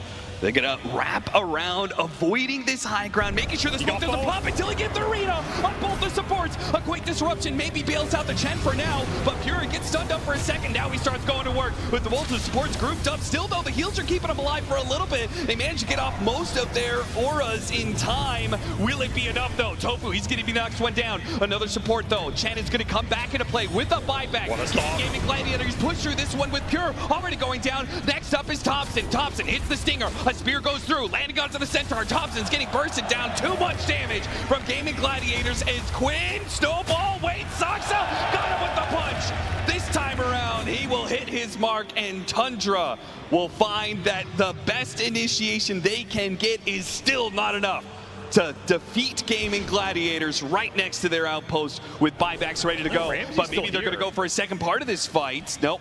They call it quits. They say that's good enough. There were some crazy Centaur stomps in that fight. These Centaurs were just running around, stomping multiple heroes from both the Chen and the Enchantress. Dyrachyo ultimately gets to play his game here, though, and that's what wins out. That snowball from Soxa, he took everybody into it, and it looked great for the Sand King, but I think it wasted a bit of Pure's time in this fight. We'll see that clutch stun from Ace buys time for the supports to get a lot off here. Celery will be forced to buy back into this fight. And at some point, I think somebody fed Quinn, or he had a big Lotus for the second half of this exchange, because he gained a huge amount of HP as they were trying to burst him down towards the end of it. We'll see here, you go and try and finish off this Viper. Oh yeah, look at that. Chunks up. Big wand plus something else here, maybe just the effect of Chen. Either way, I mean, there's just so many Centaur stomps going off in this fight. It's ridiculous. There's another one at the end. These things have done work. They certainly have, and it keeps the game close. Still, 6,000 net worth lead for Tundra. Gaming Gladiators looking to correct that. A 3-man smoke up through mid with 2 other heroes close by. Oh, look at his BKB. They got that out of him. Not that invaluable here. You're still smoked on Ace, and you finished up that pipe for the Centaur. This is a huge timing for Gaming. This is why they spoke. This is why they want the pick off. Anything would lead into the Roshan here. Is it BKB being on cooldown enough for them to have the confidence to take that Roshan? I think it is, but it's going to switch the side here, and I don't know if you're finishing it by the time you get here on the Radiant. That's true. You've got 45 seconds. If you're going to do it, you have to do it right away. If you get in there with everybody with this level 3 penitence, it's doable right now. Yeah, I think they're going to be able to do it. 35 seconds. Put it to the test here, but it's looking pretty good for them with every single hero of Gaming Gladiators joining in on this. It doesn't seem like Tundra are too worried about it. They are super split all around the map, farming all different areas. They're going to get all the lanes pushed in. They're going to farm a bunch of neutrals, so they will get a lot of net worth for this exchange. It's up to Gaming Gladiators to use this Aegis to correct the net worth lead that is currently going to Tundra. I will say damage buffs have been nice in this meta, but I mean, who needs Solar Flare when you have your own personal summon Solar Flare? That's true. With 80 skeletons in the fight. The Skelly Boys giving Gaming Gladiators just that extra bit of oomph, and they're going to need it. Until Topson clears them all and gets an extra 100 gold. That's true. See what Gaming can do during this Aegis period. They have their Greaves, they have their Pipe, they have an Aegis on the Viper, who's their front line, who's showing top right now. Oh, they're gonna get him midway through. Ace has already gone through the gate. He's not coming back in time to save Tofu, at least, as Tofu's still inside the arena. Wait a minute, disruption with Sox is stuck on the other side of the shards. Tofu's actually making a break for it with the Stampede. He TP's out. Okay. All right. I think Soxa's gonna hold that punch for next time, right? Yeah. I mean, it's like a win run. BKB Wind Ranger is the problem. It's a hard go, but they're still happy with what they got there. They got the BKB on the Wind Ranger. That's something that'll allow you to push here. You just can't convert on those kills. Meanwhile, Topson trying to make a solo play. Yeah, very interesting knowing that since the BKB's on cooldown, maybe he could get a solo kill. But either way, it's Tundra being aggressive into an Aegis, which is quite the call. Topson, he's going to go for BKB Bloodstone, see if he can stay alive against all five, but there is way too much. Topson, you have overestimated yourself, and now maybe you pull Pure into a position he doesn't quite want to be. The rest of his team is cutting in from behind. Ramsey's made the call, though, to cut the wave. See if that will stop this tier 2 from going down. And it just might. No, they kept the catapult alive, so the push will endure. They Greavesed it, keep it alive here. Still have this Aegis on the Viper. That means you want to go, you want to force the action. They're going to go high ground. They have a huge amount of rally boost from these summoners right now. Really helps the damage output. No, the Solid Crest. Wait, the Alpha Wolf, he got the Siege Wagon. The wave has been cut. A glyph is going to be reactivated here. That stops Gaming Gladiators' push. They can no longer barrel down mid. Even with this kind of net worth lead, Tundra still have to pull out all the stops to stop the Gaming Gladiators snowball that has time and time again kicked teams out of tournaments. Gaming have found a lot of network during this period, particularly for Quinn. Like, this Viper is starting to scale. He got Enchanted Quiver as well. He's going to be a beast in the fight. We saw how much Topson was doing on his own. He's not really doing a lot of damage into this lineup with the Pipe plus the extra magic resist right now. And that's why Gaming, they want to strike. They want to strike hard when they know their ball is stronger. Boys are back in town. The Skelly boys just keep on growing, and they are going to hit a different part of the town here, the top lane instead. This time, the wave is not getting cut. So there's another one coming in. Tundra are going to have to go for a high ground defense. 2 minutes left on the Aegis. Even has a small Hellbearer, which I actually kind of like, because if you just send this thing in the fight and it dies to a bunch of the AoE damage, you get a huge damage boost off the death throw. It's not a common ability, but I could see it being really good here for the Viper. Yeah, 120 attack speed for 5 seconds. That is no joke at all. Just give a moon shard to everybody. Do Tundra want to jump Quinn? Still have a minute 30 on this Aegis. I mean, you can like lock him in a shards and man fight him with the DK, but it doesn't sound fun. No. They're just trying to stall this out. Put Topson on the front line. Gaming will jump him. Topson! No big, snowball save! That can let him get off the BKB Bloodstone, but they are going to be deep into Gaming Gladiator side. Managed to get the blink away before the Stampede can connect there. And they'll get him back to safety. Gaming Gladiators not being able to get that pick off. Now 60 seconds left on the Aegis. Getting stalled out here. Yep, time is ticking. Gaming Gladiators' window is beginning to close. Maybe they're happy with what they got during this period, but they did not break that base. That's a big win for Tundra. And now they're pushing towards some bigger items. That Hex for Ramses is on the horizon. They get caught a little bit. They found the Shadow Demon on the backside. They managed to get him, and they got him inside the arena. The Spear, though, he runs at the Centaur, so a self-disruption, but Tofu, wait, Quinn, he's taking a lot of damage. He's going to lose that Aegis. He had the Aegis still the second life, while Duraccio starts going to work with the Whirlwind. Managed to get a Burrow Strike back. Topson's going to be okay for now, but Pure, he's leading in. He's going to go for Celery, takes him out. BKB, TP out from Quinn, but what about Duraccio? Duraccio doesn't have that same luxury. He doesn't have a BKB. Tries to hide. Nowhere to hide, though, from Tundra. Pure man's up, and he is rewarded. Just stands his ground in the middle of everything. Gaming did not have the damage. Duraccio, he wanted to pick his mark in that fight, comes in with the BKB winner on Whirlwind, but it is not enough damage to finish anybody off. And the front line from Tundra holds Topson. He finds Shadow Demon right at the start, sets up this 3-man arena, and everybody's just locked in the cage. Ace gets melted even through the auras and the sustain.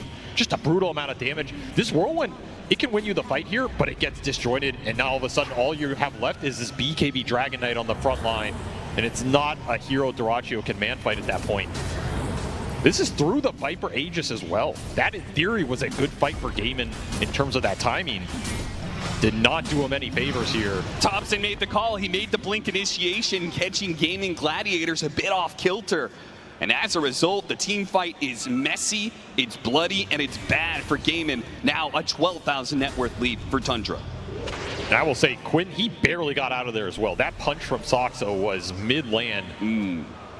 That was almost a full team wipe. They'll lick their wounds and claim a Tormentor here. But this game is starting to get messy for Gaimin. This is not how these types of lineups are supposed to function, right? You want a Rax or 2 by now. You want to be looking at the next Roshan with a net worth lead. Instead, you find yourself down a 10K hole versus a very strong Dragon Knight who's about to finish MKB at your shop. Soxa wasting no time to make the initiation because Ramsey's up behind him and he's got a completed sight device and a spear to follow it up.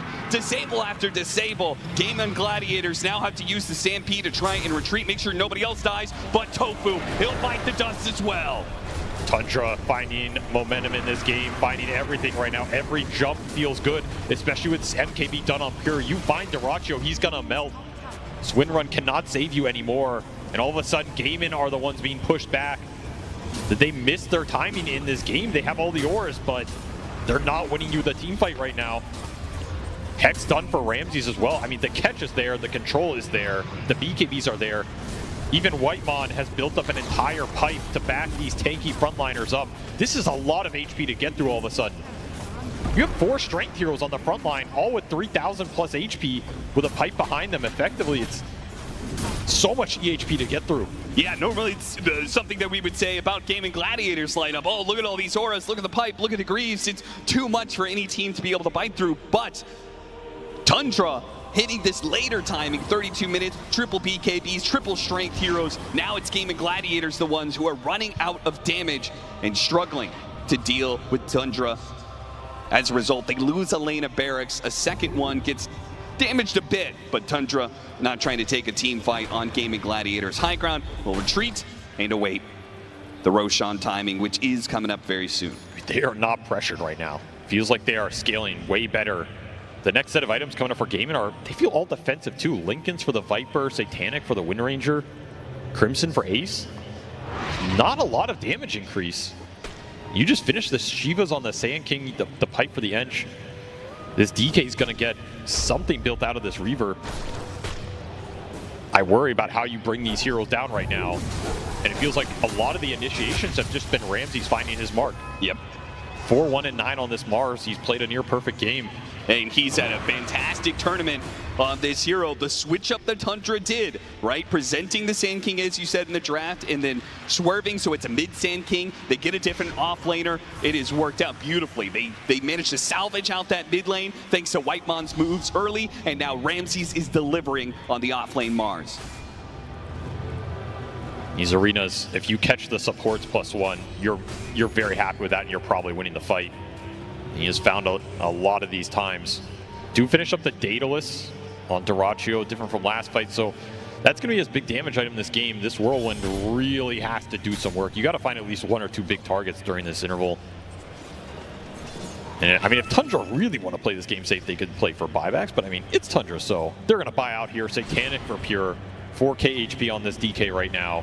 Yeah, who needs a second life when Satanic really is its own second life, right? I mean, it's not like he's going to get bursted down before he can activate it. He's got way too much effective HP. And a snowball save behind him. Yeah, it really comes down to it. So Tundra very confident right now. They have a wave in Gaimin's base. They don't see anybody on it, so they know Gaimin are around this pit. There's a creep in the pit as well. They're not going to show on it. Once again, Tundra are trying to set the tempo. They're the ones trying to start the fight with this smoke. They found a couple heroes, not who they want. They don't want the Centaur, Ramses, they don't want the Viper, they want the backline, but this time Ramses finds himself jumped on. Oh, stop! It stops the snowball save from Soxa and kills Ramses. Topson. He's gonna fly back and try and come back in. Topson! Oh, Topson! A burrow strike from hell goes underground, and he just rips Gaming Gladiators all the way down to the pit itself. A spear to finish him off, and that is a team wipe. And it only cost you a Mars buyback off of what was probably the best stun Ace could ever find in this game. Preventing the save, finding the Tusk, and absolutely none of it made a damn difference. As Topson says, just leave them to me, boys, and I will clean it up. Pure with the cleaves coming through, he is invincible. The clock in this game has run out for Gaimin. This push did not come to fruition, and Ramses, he's in cleanup mode. Ramses perhaps trying a little bit too hard there, goes for something that they don't want to jump on. It's the Viper. They got plenty of buybacks out of Gaming Gladiators. They got all of them. That's good enough. And now they can back up to do the original objective of Roshan. I mean, who even takes this Aegis? You're getting slaughtered at this point. Your heroes feel invincible. Give it to Ramses. Reward him for the buyback. Gaimin falling short in this game one, especially in these team fights. They just don't have enough sustain to match what Tundra have. Here comes that epicenter. Topson, he pumped it a couple times to get the perfect timing. The cleave coming through as well from the DK with a Nemesis curse. Just see you later.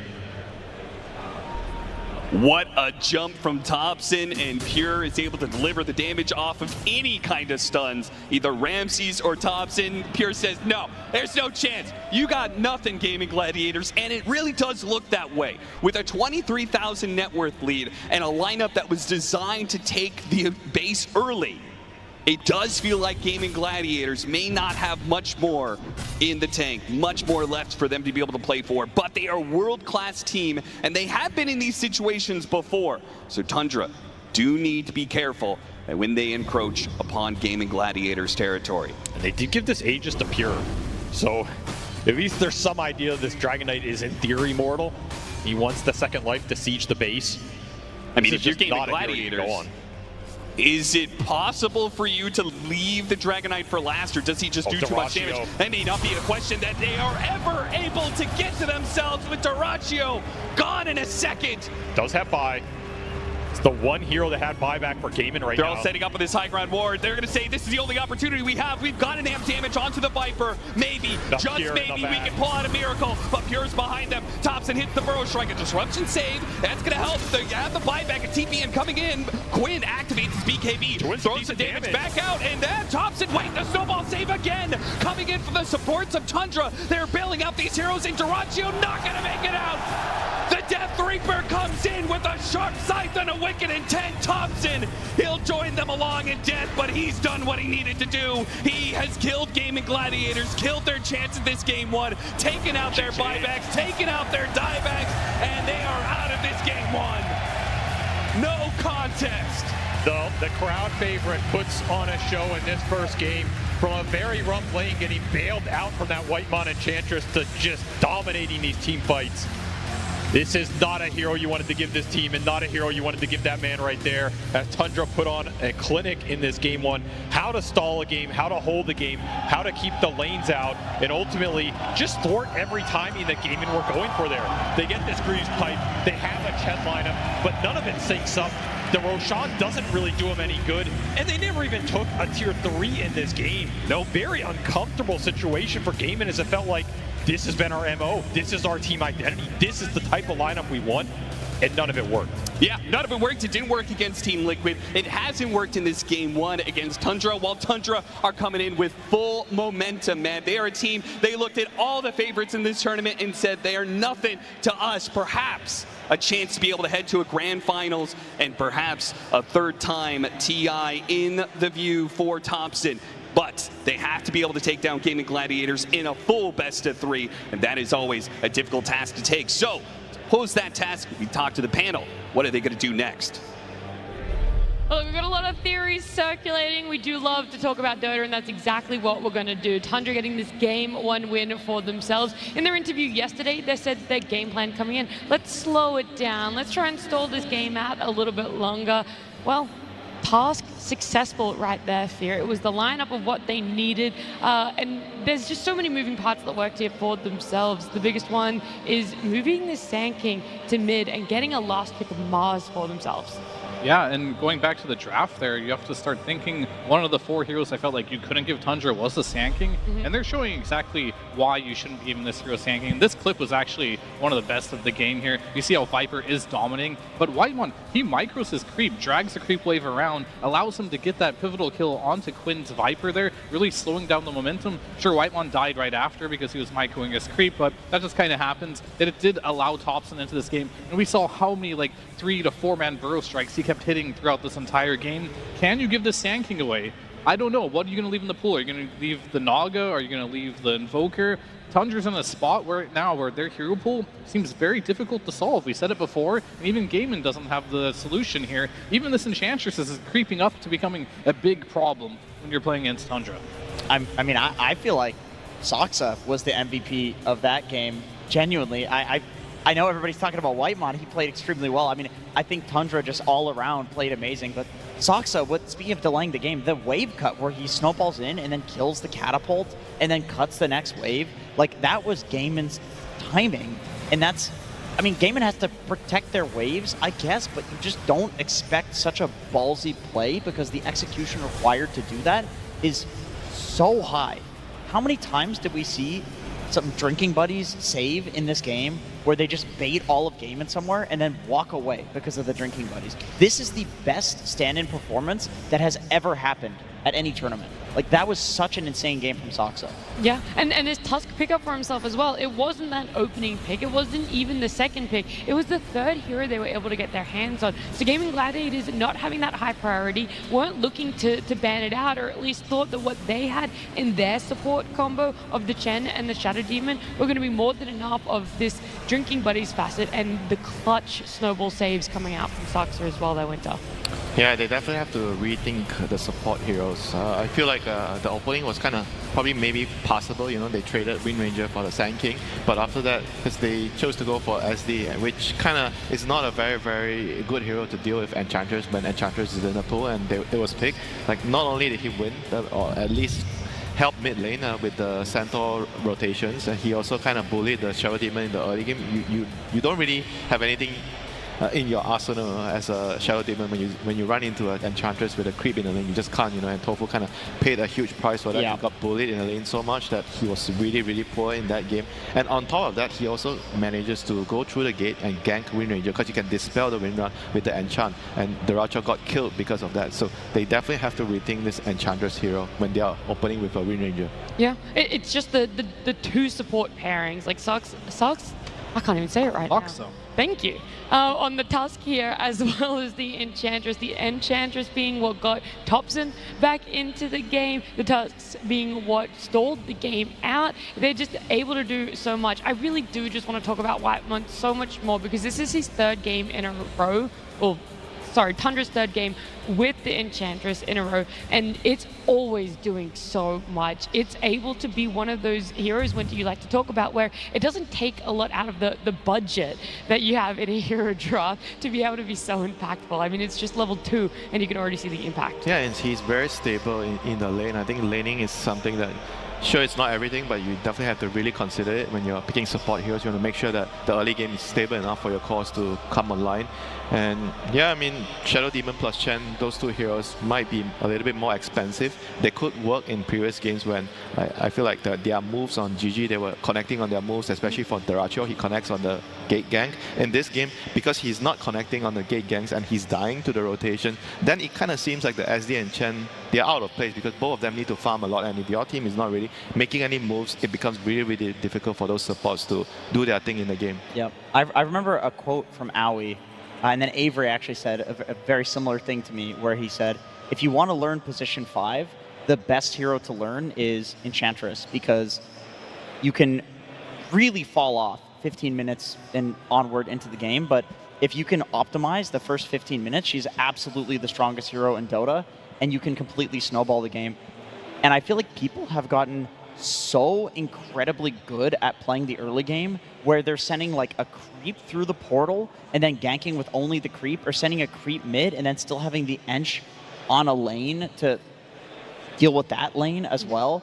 And there's Nyx Assassin counters coming out, but then they're just going through the portal and dodging the Nyx lane and then tri-laning. Like, the 5-head plays that are coming out of Enchantress are...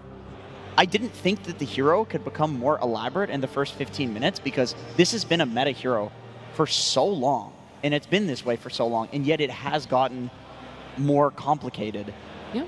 And then when you get someone like Whitemon able to showcase just exactly what it can do, well, it ends up in a game number 1 win. And we're going to have a little bit of a listen into that very final fight for Team Tundra. They have Vegas some. They're going. I can fight you. Yeah, I'm fine. Viper. They're dying. Guys, he buyback. Guys, Side. Look at me. Guys, need to kill Kite the backwards, sub. kite backwards. I have buy. Guys, I'm gonna Hex and Ranger. After. Guys, in Ranger. Guys, Shadow Demon, look at me. Chan is that? No mana on me. Finish Viper. No buy. Everyone now back. Canceling him. GG. Nice one. GG.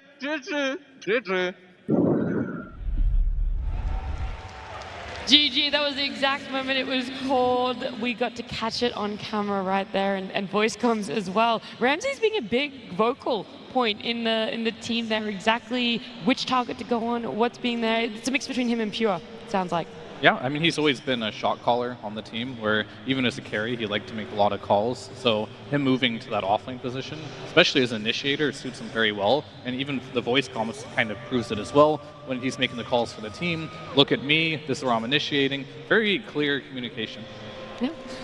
I mean, more of an argument to ban the Mars, Okay. because I feel like this is the best hero at articulating a team fight in a way that you want, especially with the facet that makes it so you can't see people inside the arena. You can decide who sees who. You can go on both the supports, you can go on one of the supports, you can go on the carry and then isolate, so the save support can't deal with that. So I think the last pick, Mars, coming out and thinking that probably Ramses was going to be the one playing the SK threw a wrench in Gaiman's plans, but they really need to address the elephant in the room, which is definitely the Mars. We keep saying it. I just want to see what happens when a team is not playing against Ramses on Mars. Well, look, we'll give you guys a reprieve of us harping on about this Mars, and we're going to head on down to the crowd with Tsunami and hear more of what's going on down there. You see, the thing about a hero like Mars is, when I ever think about him, I think about his muscles. He's very strong. And every good carnival, I feel like, needs a strongman competition. So I have gathered some people to help me show their might. My friend, introduce yourself. Hi, my name is Chris. I love Dota. Okay then, I'm glad you're at the International. And my friend, could we get a flex for me? Could you show me what we're working with? Yeah! All right! Now, my friend, I've got a task for you. I've got a bucket full of beanies, and I'm gonna give you 30 seconds to just chuck as many of them out there as you can, and we're gonna see if you're the strongest man in the venue. Are you ready? I'm so ready. Perfect. All right. Could we get 30 seconds on the clock, please, as I see you're already getting ready your strategy. You ready? You set? Are we set? Let's set. Let's go! Oh, he's chucking! I like the strategy! Indiscriminately. A lot of them are catching the railing, though. He's going, he's going. Behind you, sir. Behind. People are demanding behind you. Do a full 360. Give me the skill shots. 3, 2, 1. All right. Well done, my friend. Well done. Unfortunately, this one goes to the strongman himself, but I see everyone scattering for the rest. Enjoy yourself a Pudge Hook, because you did so much throwing up, I think things should come to you. How do you feel you did? Oh, I'm exhausted. You did well, my friend. You did well. Can I get a handshake? Thank you very much. But that's just one of our contestants. I feel like we can maybe raise the bar a little bit. Let me make my way over to our second contestant. My friend, introduce yourself. Hello, my name is Eric. Eric, which team are you rooting for at this event? At this event, I think Tundra. I love Topson. Everybody loves Topson, so let's go Topson! Sounds like you got some people on your side, but maybe you can win them over even more. Could you throw out a few of these for me? What's your strategy going to be? I don't know. I have seen him. I think I'm going to copy that because it worked very well. All right, then. Good artists create, the great artists steal. Are you ready, my friend? Yes, I am. All right, then. Can we get 30 seconds on the board for my friend? Let's go. And 3, 2, 1, throw! Go, go, go! Even the people in the back, he's giving it to everyone!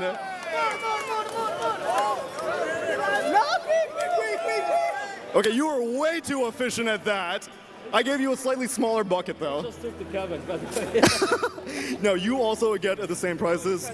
Enjoy, enjoy. Oh. Okay, thank you very much. You feel like you did well? I think so. I'm sorry that not everybody could get something, but I mean... I think I may need to balance patch this. I think this was a little bit smaller than the other one, but I admire the effort. Thank you very much for participating. I hope you enjoyed. But I got to get one more, because all good things come in threes. Let's go and head on over to our final little bucket. And let me see if I can find a good candidate for... perhaps the strongest man of them all. Lyrical, what a pleasure to have you join me. Now, have you seen the rules of the game? I've seen them. I'm ready. Okay, then let me prep this for you. Let me make sure you're good to go and really savor it, all right? You know, it's about the style. It's about the panache, and I see you're in the zone right now. Are you ready? I'm ready. Always ready. Could we get 30 seconds on the board for our strong man, please? 3, 2, 1, go! Whoa, whoa! He's just, oh my God! Woo! That was in the face. And just handing out the last one very casually. Lyrical, I see one more still. Up, up, up, up, up, up, up. Lyrical deserves this one, but you can give this last one. I want you to really savor this one. I want you to send this all the way over there if you can. Woo! That's all that disc golf practice, right? Ready for it. Forehand's always good. Well, that's it for us. Thank you very much. I hope you've enjoyed another adventure here in the Royal Arena. Oh, it's so amazing to see the rest of the talent there all mingling down in the arena. I'm sure you'll catch many of them walking around. And let me tell you, if we were to do an Olympics with the Dota talent, Lyrical would just gold medals across the board. No. That was not Lyrical. That was a Big L. Big L. That was Sorry, Big L. He was causing devastation amongst the crowd, would you say, Jenkins? Absolute devastation of the highest degree, I would say. Alrighty, well, I love to see it. Hopefully everyone enjoyed their freebies. If you unfortunately aren't down here in a Royal Arena, then there's not going to be any freebies for you guys to get, but everyone else enjoying them. Game number 1, though, that wasn't a freebie for Tundra. They had to work hard for that one. Gaming Gladiators, they're going to have to work even harder if they want to come back in game number 2. We are yet to even see a game number 3 on this main stage. All best of 3s have been those clean sweeps.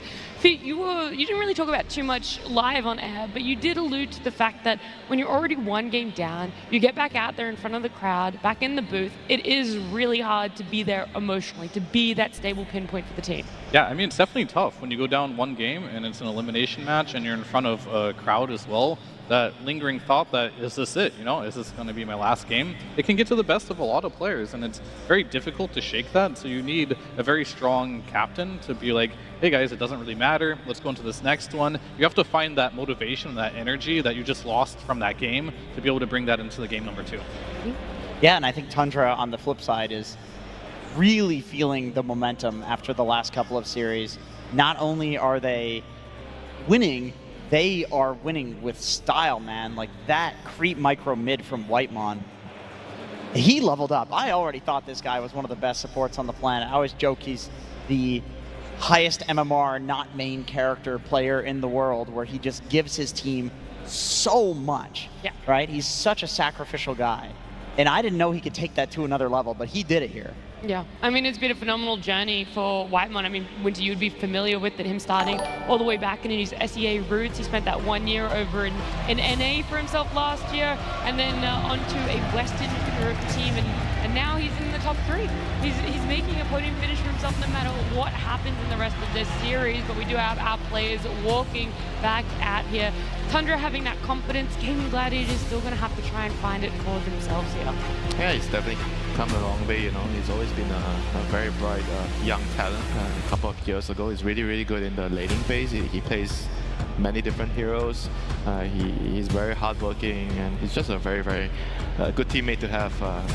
And back to the point about like players he's carrying as a support player, I think in this type of situation, you kind of can't really always rely on the same person to carry the game. And it's good that Tundra has been like switching around. Sometimes the supports are having a good game, sometimes Ramses is having a good game, sometimes Topson is having a good game, and sometimes Pio is carrying the game. I feel like they have like a really good thing going on there. You know, they're taking turns. If Topson doesn't really get his heroes are getting targeted, and someone else steps up to the plate.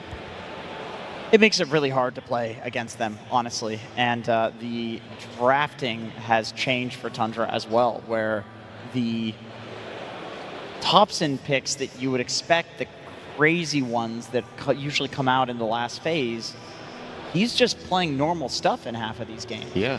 And it seems like the other teams are having the same reaction that we do, which is, oh, he's just Sand King. Oh, he's just Viper. Okay, well, and it throws a wrench in the entire draft.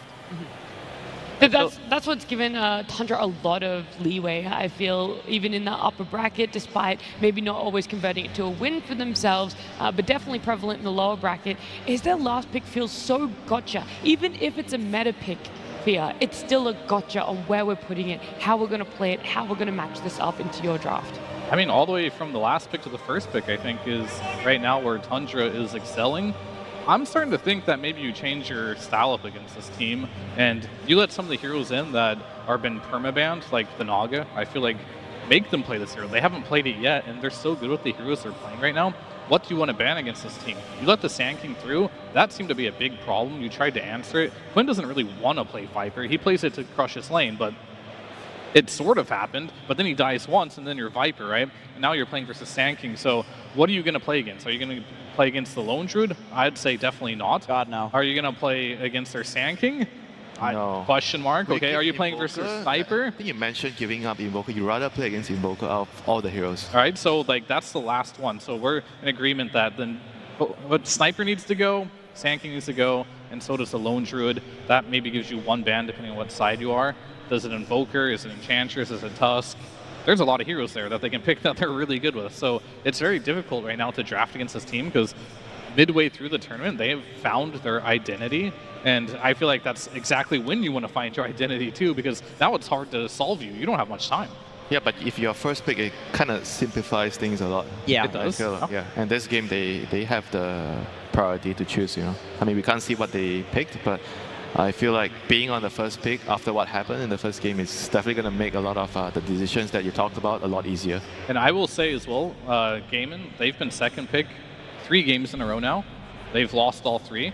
So maybe this first pick is something that needs to be addressed, because so far it seems like if you get one of these top 2 heroes this late in the tournament, it is difficult to find an answer. Yeah, I agree. I think then they can leave in the Lone Druid, and also then they don't have to worry about the Mars, because they can first pick the Lone Druid. If the Mars comes out, they counter it. Maybe also leave in the Naga in the bans. That might allow them to get the Lone Druid through that ban phase, is by forcing the ban out from the other side. I mean, being on the first pick is just like really nice because you have the 7th ban, and then in the 7th ban, you can ban one hero after seeing your opponent's 4 bans, and then you pick a hero. So it gives you a lot of leeway in terms of deciding what you're going to leave in the pool and what you're going to trade for if you want to trade, or if the enemy leaves 2 OP heroes, you ban one and you pick one and they get nothing. Alrighty, well guys, we don't have to speculate too much longer. In fact, I just want to get straight on into it as we do have our draft for game number 2. Gaming Gladiators versus Tundra Esports. Game 2. There's a lot of back back and forth there on my panel about what you want to let through. It does ultimately come down to if you're going to get 3 bans in the first phase or 4 if you're going to be that first pick. And Gaming Gladiators, they are the first pick here, which means they actually don't have to worry about the Naga Siren and the Sand King being banned out themselves. Well, sorry, I should say having to ban it out themselves. They get Lone Druid, right? Yeah. Yeah, you either ban it here or you pick it up for yourself. Yeah, I really sincerely doubt how all the Lone Druid games have gone for every team that they're going to ban it, unless there's some crazy 5-head stuff coming out, but I don't see why you would have to do that. Okay, they get the Lone Druid. They even did the Inch ban, which is a good adaptation as well. They did not have to ban the Naga or the Sand King, which allows them to get the Lone Druid. Sure, we're going to talk about the Mars on Ramses being good, but Lone Druid, in my opinion, the best hero in the game against Mars, because you can't spear back the bear at all. It just doesn't work. So that's one great instance of it. And if you get trapped in the arena, you're just really tanky. You don't mind. You'll just He doesn't care, yeah. The Lone Druid is almost impossible to kill. I mean, you spear the Lone Druid, and the bear just heals him. Yeah. I think this is a reasonable solution to the Lone Druid. I guess you have a slower timing in a way against Lone Druid. Because you need to maybe get your BKB, you know, Lone Druid kind of doesn't really need too much. You're fighting way earlier than the Wind Ranger. But it does give you some solutions. Okay, surely this game we see a Revenant's Brooch, right? A Lone Druid is an armor-based hero. I mean, I would agree. I think Pure has shown that he's adapting a lot through the tournament, and I think he looked at the games yesterday from Liquid and saw that as well, and will probably adapt. I wish I could sound smart about these picks, but I already said it earlier. The carry pool is just so limited. Like, Lone Druid's picked, Wind Ranger's the next on the list, and that's about it for now. So we got our 2 carries already figured out here. And now we're just going to start targeting players that we feel like should be targeted. I feel like if you are on Gaimin, you're definitely looking at either Ramses or Topson as per usual. So which one of those are they going to target? It's going to be the Centaur for Tundra, and then the Clockwork, which actually is a support respect pick. Works really well with the Clockwork in the lane. So we have seen Gaimin go for the Underlord versus the Wind Ranger. Natural Crimson Buyer, also a hero that has built-in damage reduction in the aura. Once again, talking about the Revenant's Brooch, that seems like a decent counter. In terms of Blade Mail heroes that are Centaur-like, Centaur's probably the best counter in terms of that against Windrunner. I mean, if you're expecting the Brooch from Wind Ranger, I think Kunkka is I was going to say Kunkka is probably the Blade Mail type option that will also allow you to kite through the Whirlwind without just having to kite through it with damage reduction. Like, the Revenant's Brooch doesn't do anything against the Rum buff. Yep, Shadow Demon, Wind Ranger, I guess they probably don't really want the Wind Ranger to play into the SD Purge later down the road, so they're choosing to pick it up on their side. Not sure if you're going to be in the lane with the Wind Ranger. I think overall I still prefer a melee hero with the Wind Ranger, like something like a Train Protector. That would be great, but right now they just don't want the Wind Ranger, I guess, to run into the SD. And for Gladiators, they're going to have to figure out how to deal with this in the lane. I just don't know what Ramses can play versus Lone Druid. Like, this hero has always been very strong in the laning stage. It's just we didn't see it picked very often because its mid-game was not good. But now that they introduced the new facet of bare necessities, here you get 3 items, and you become this mid-game powerhouse where he was kind of weak before and definitely would fell you off say Darkseer making a copy of him could be an option? That is interesting, but it's a really bad lane for Darkseer. But don't you just like skip the lane and... Maybe that's what you have to do. That's kind of what I'm getting at here. And Ramses Darkseer is not a hero he has picked at all this tournament. Doesn't really fit the archetype of what Tundra want to do as a team. So I'm just baffled that they gave away the Lone Druid. This hero just seems unsolvable right now. So, and I'm not currently seeing anything that Tundra is doing that is solving it right now. Like, you have Shadow Demon, doesn't really do a lot versus the hero, as he does have 2 units. Wind Ranger, maybe the Brooch will be a good option since you are very high armor. Is it just the Doom again? You Doom the Lone Druid, he can't heal. He's very tanky, you have percentage-based damage. Your guess is as good as mine, but clearly, and I hope for Tundra's sake, they have something very potent. This is the buff. Marcy and Mirana, Solar Flare, and the rebound on the Lone Druid. This is looking really, really scary right now. They really need something to kill the lone druid. I feel like Doom is the best. You click one guy, press R, and they die type hero, and everything is about this lone druid right now. I mean, on the support side, do you think like a hero like Winter Wyvern could be a decent solution to LD? You have like some form of control, you have like a percentage-based damage. And they actually picked the Mars into... They don't care, right? They just want to get what they want. I just don't see anything better that like has been proven, right? So they're just going to go with Ramses does best, just initiate in. None of these really look like good options against the lone druid. I mean, it's still good with the Wind Ranger, right? We saw the combo. You trap him in, and he runs in, and hopefully you kill the lone druid before he kills you. They need more damage though, because right now it's currently only Wind Ranger doing the damage, and we've seen, especially in the last game, some games this Wind Ranger isn't enough damage. You need something else to supplement it. Snap. You can't just like assume that this Wind Ranger is going to be top net worth in the game and it's just going to kill everyone and all you have to do is disable. So yeah, Snap could work. Snap Phoenix. Would you have preferred Phoenix percentage-based damage against lone druid? Man, I really like the Kunkka here. I feel like if you can just... They go for the Underlord, okay. That's the other option. I mean, you have the damage reduction aura, you have a Crimson Buyer against the Windrunner. It's a Pipe Buyer as well against all of the overwhelming magic damage that comes from the Mars and the Snapfire. And it's just Ace's current preferred hero. Yeah, probably his best hero right now. It's very good with the Mirana in the lane. You can set up the arrow. It's very good at protecting the lone druid in the game. And if SD is the position 5 here, I feel like Underlord should have like a pretty decent early game. Now we're back to the mid laners. Very familiar with this last pick mid situation. We think we're back to the mid laners. That's true, but what is the flexibility on this one? I mean, Topson could play Wind. Wind mid, yeah. But I'm telling you from a carry player like perspective here, there's 2 to 4 heroes that you can pick, and everything else just feels bad. And it feels like the mid lane, you have way more options. A lot of heroes can feel pretty good in the right situation. So as much as Topson can play Wind Ranger, there's just no more carry heroes left unless you want to go with some DK or Alchemist last pick here. I mean, they kind of need like for Gladiators initiator, like a Puck, Storm type of hero. Both teams want Puck, I think. Yeah, Tundra's gonna ban it. That was a good Rubik ban whenever you have Underlord. Topson, he does enjoy the mid Rubik, so I think we saw a game the other day where Rubik's circles were much bigger than the Underlords.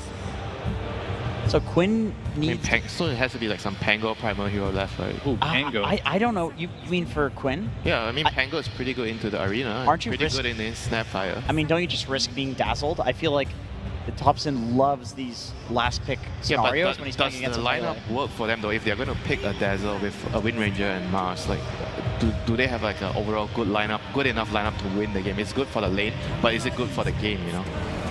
Nice call. I don't think he's going to be too really worried about his lane matchup. I think he's thinking more of the game. You know, what is good for Tundra in the game?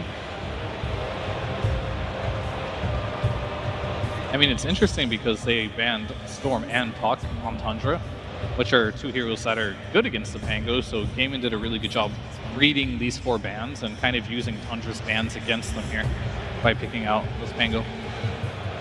So it has to be like what, a primer as a response maybe? You counter the Pango in a way, and maybe you can kind of try to fight with your Mars and Wind Ranger, low tempo, low cooldown hero. You don't really need to wait around too much. I feel like they need to play fast. You know, they need to match this Gladiator's speed. They can't really like play too greedy here.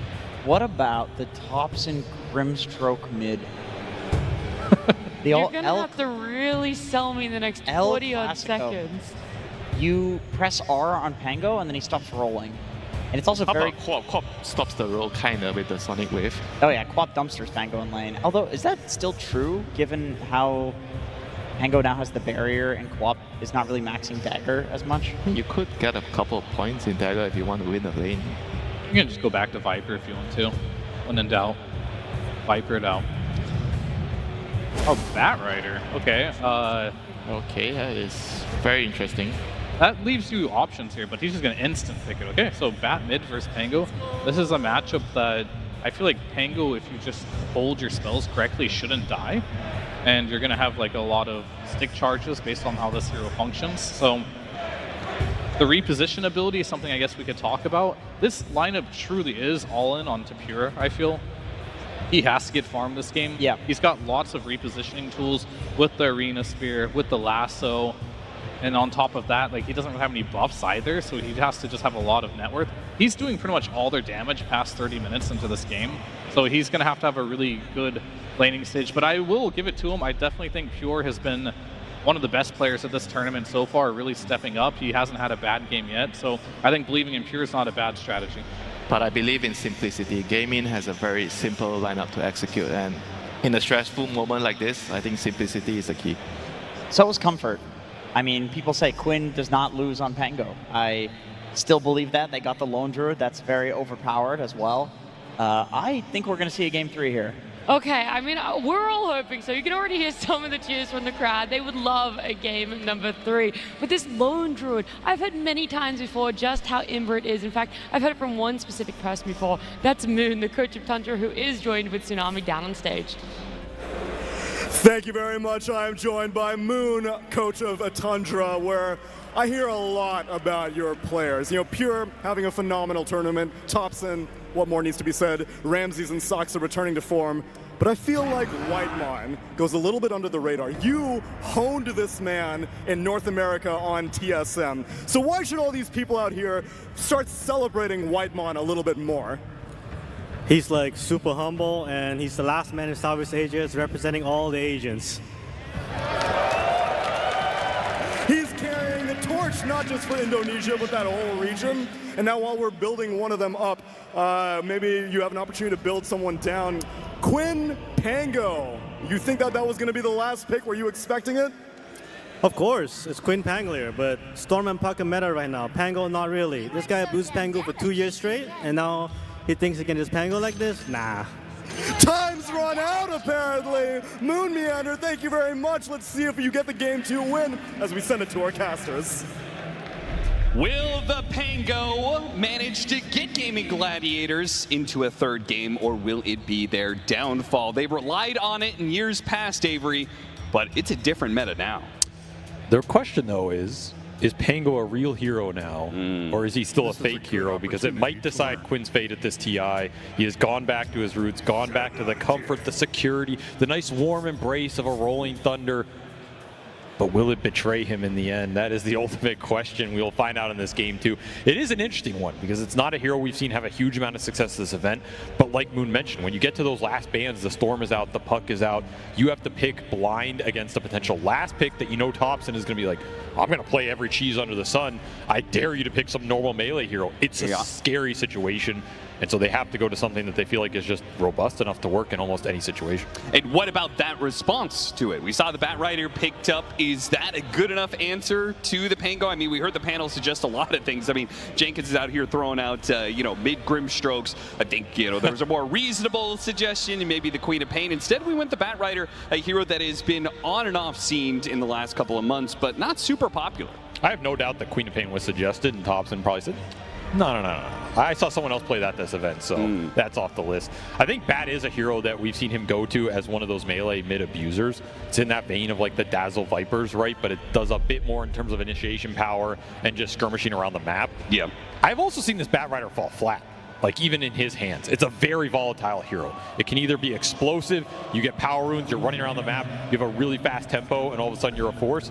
It can also be kind of lackluster if the lane doesn't go your way, and then some of your spells just don't feel as strong as something like the Queen of Pain, like we saw yesterday in Nisha's hands, right? Just decimating an entire team fight. Batrider's like, I'm going to kill one guy, ruin his day, hope the rest of the team wins the fight. Well, we'll see whether or not this Batrider is going to fall flat. One thing that we are pretty sure will not fall flat is old reliable for Tundra. They've got the side lane cores of Mars and Wind Ranger, heroes that we've seen again and again and again in this tournament and for this team. And in their hands, we'll see whether or not they're able to upset Gaming Gladiators. Gaming Gladiators have another very important hero that I want to talk about, though. The Lone Druid. They took it away from Pure, got it into their own hands. It fits into what Gaming Gladiators like to do as well with a lot of this 5-man push stuff that they're doing.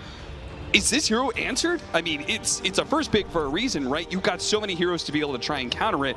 Did Tundra answer the Lone Druid? I mean, we saw this Lone Druid as an answer to Mars in a lot of the games, and this was a first pick, so you kind of have to have faith that Lone Druid just powers through everything here. It has some good matchups in this game. I feel like it's not directly answered, but Tundra might be able to play around it by getting the jump, right? Batrider's a hero that can find him. You have long-range kisses that can come through. You have Mars that can kind of separate off the fight, and then Wind Ranger to deal the damage. I think their lineup can deal with it in its entire whole together, but there's no like real direct answers to this hero. I also posed the question of like after that series yesterday, does this hero have answers in the game, or is he just completely broken? Like some of those team fights that Pure was getting away with yesterday were just ridiculous. I'm not even sure if there aren't some things about this hero that are actually busted right now. Like, is he bugged? Yes. Is he working? I don't know. Some of those things just looked absurd. So I feel like this hero can power through anything, and on top of that, Gaimin put him with double damage buff in the Murano with the Solar Flare, plus the Marcy with the sidekick. So oh yeah, that's a good point. There's a lot of damage you can pump out with this Gaimin lineup. They feel a lot more stable than last game, and I think Tundra are going to have a tougher time breaking them apart. That said, they do have some of their signature supports for the tournament. A Wind Ranger for Pure that he has popped off on, and maybe a lot of it comes down to that Ramses Mars, right? He's now 7-1 on this hero, just doesn't lose. Pure will snag the first blood, big win for him. Yeah, Game of Gladiators, before the runes actually spawn, they are off to a good start with Quinn being able to get a D-ward on mid, so he gets that extra bit of golden experience, but the side lanes maybe falling apart a little bit there as they gave up first blood for the kill on Tofu. Still though, Saksa also dies in the off lane, leaving Ramses alone for a minute. Sure, Daracho would love to have had that first blood gold himself on this hero, considering what this hero can do with a good start. You just run away with the game, right? Yeah. And he's looking to free farm this lane. Marcy can set up some kills as well if you get some lucky roots. But I will ask, Austin, should you have given Ramses this Mars this deep in the event when he is not losing with this hero, when it feels like the comfort pick for Tundra at this point? I mean, somewhere, Collapse is watching the series going, why didn't I just get Magnus every game? Seriously. I definitely think it's a potential mistake here for Game of Gladiators. I wouldn't be giving Mars to these guys just because, as you said, it does feel like they are so comfortable on it, and on this main stage with all the nerves that are going to be going around, it feels like comfort has to be king. Topson is comfortable on any weird hero, and he's going to be rocking the Batrider here, which has not gone very well for him at this initial part of the laning phase. He is 7-1 compared to 13-4 for Quinn Spangolier. And we see, like, he's just going to take a water rune. That bottle's coming out now. It's been a slow start for him on that mid lane. Quinn definitely getting the upper hand, but of course this matchup comes down to, can the Batrider just randomly get a solo kill at some point? Do you rotate into that mid lane, get a clutch pickoff? And most importantly for this matchup is probably the power runes. Like the 6 and 8 minute power rune can decide a lot in terms of what this Batrider can ramp into. Or does he play a slower game just getting jungle stacks up and using the Firefly to accelerate his farm? You can see very clear every single time Quinn comes in, has no sticky napalm stacks on him, and has shield crash ready to go. He can get aggressive on Topson, but a couple of stacks up and Quinn has to retreat. Whitemon in some trouble here as the Blood Grenade should spell his doom. Game of Gladiators not only get that kill, but also protect the Lotus, preventing the Tundra team from being able to make it up. And Ramsey's also in trouble. Both side lanes suffering there as they try and go for Lotuses. Game of Gladiators quick to be able to punish that positioning. Nice side lane gameplay here. Gaimin want a fast start. I don't think they want to end up in a position like they did last time where they picked some of these lane dominators like that Viper and it just fell flat. Topson gets his recovery time and you don't get the snowball action you're looking for. This is a much more solid start for them across all 3 lanes. Pure with that first blood gold is happy, but these supports on the side of Tundra are suffering. Not having that early snowball effect like we saw to the Enchantress last time where Whitemon was just straight up winning 2 lanes. This is going to be a bit of a slower game for them. These are tough heroes to roam into to kind of skew it back in your favor. Like you're looking at the cores in this game, a lot of them are just extremely tanky in the early game. Yeah. The bracers are already up for Ace. He is cruising. Quick disruption on him.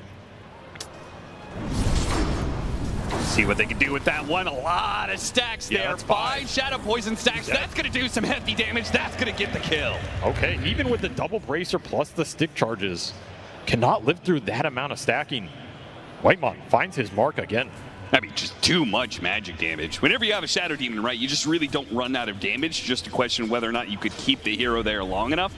I mean, that's the best timing, the level 3. With the level 2 poison, that's your kind of one window to bring these big guys down on the lane, snag that big kill. Topson, every single time we look at him in this mid lane lately, he has not much HP to work with. He got down to about below 100 from the last shield crash swashbuckle combination Quinn threw at him. Quinn's definitely ahead on XP here. And Topson, he's double stacking the jungle. That's his going to be the recovery and the acceleration here for the Batrider. If that gets stolen, though, that's a huge deal. Quinn's scouting it. So he knows these stacks are being created. Awkward situation for Topson. Like, do you call in support help here? You're not level 6. Look at a courier, but it does deliver the items.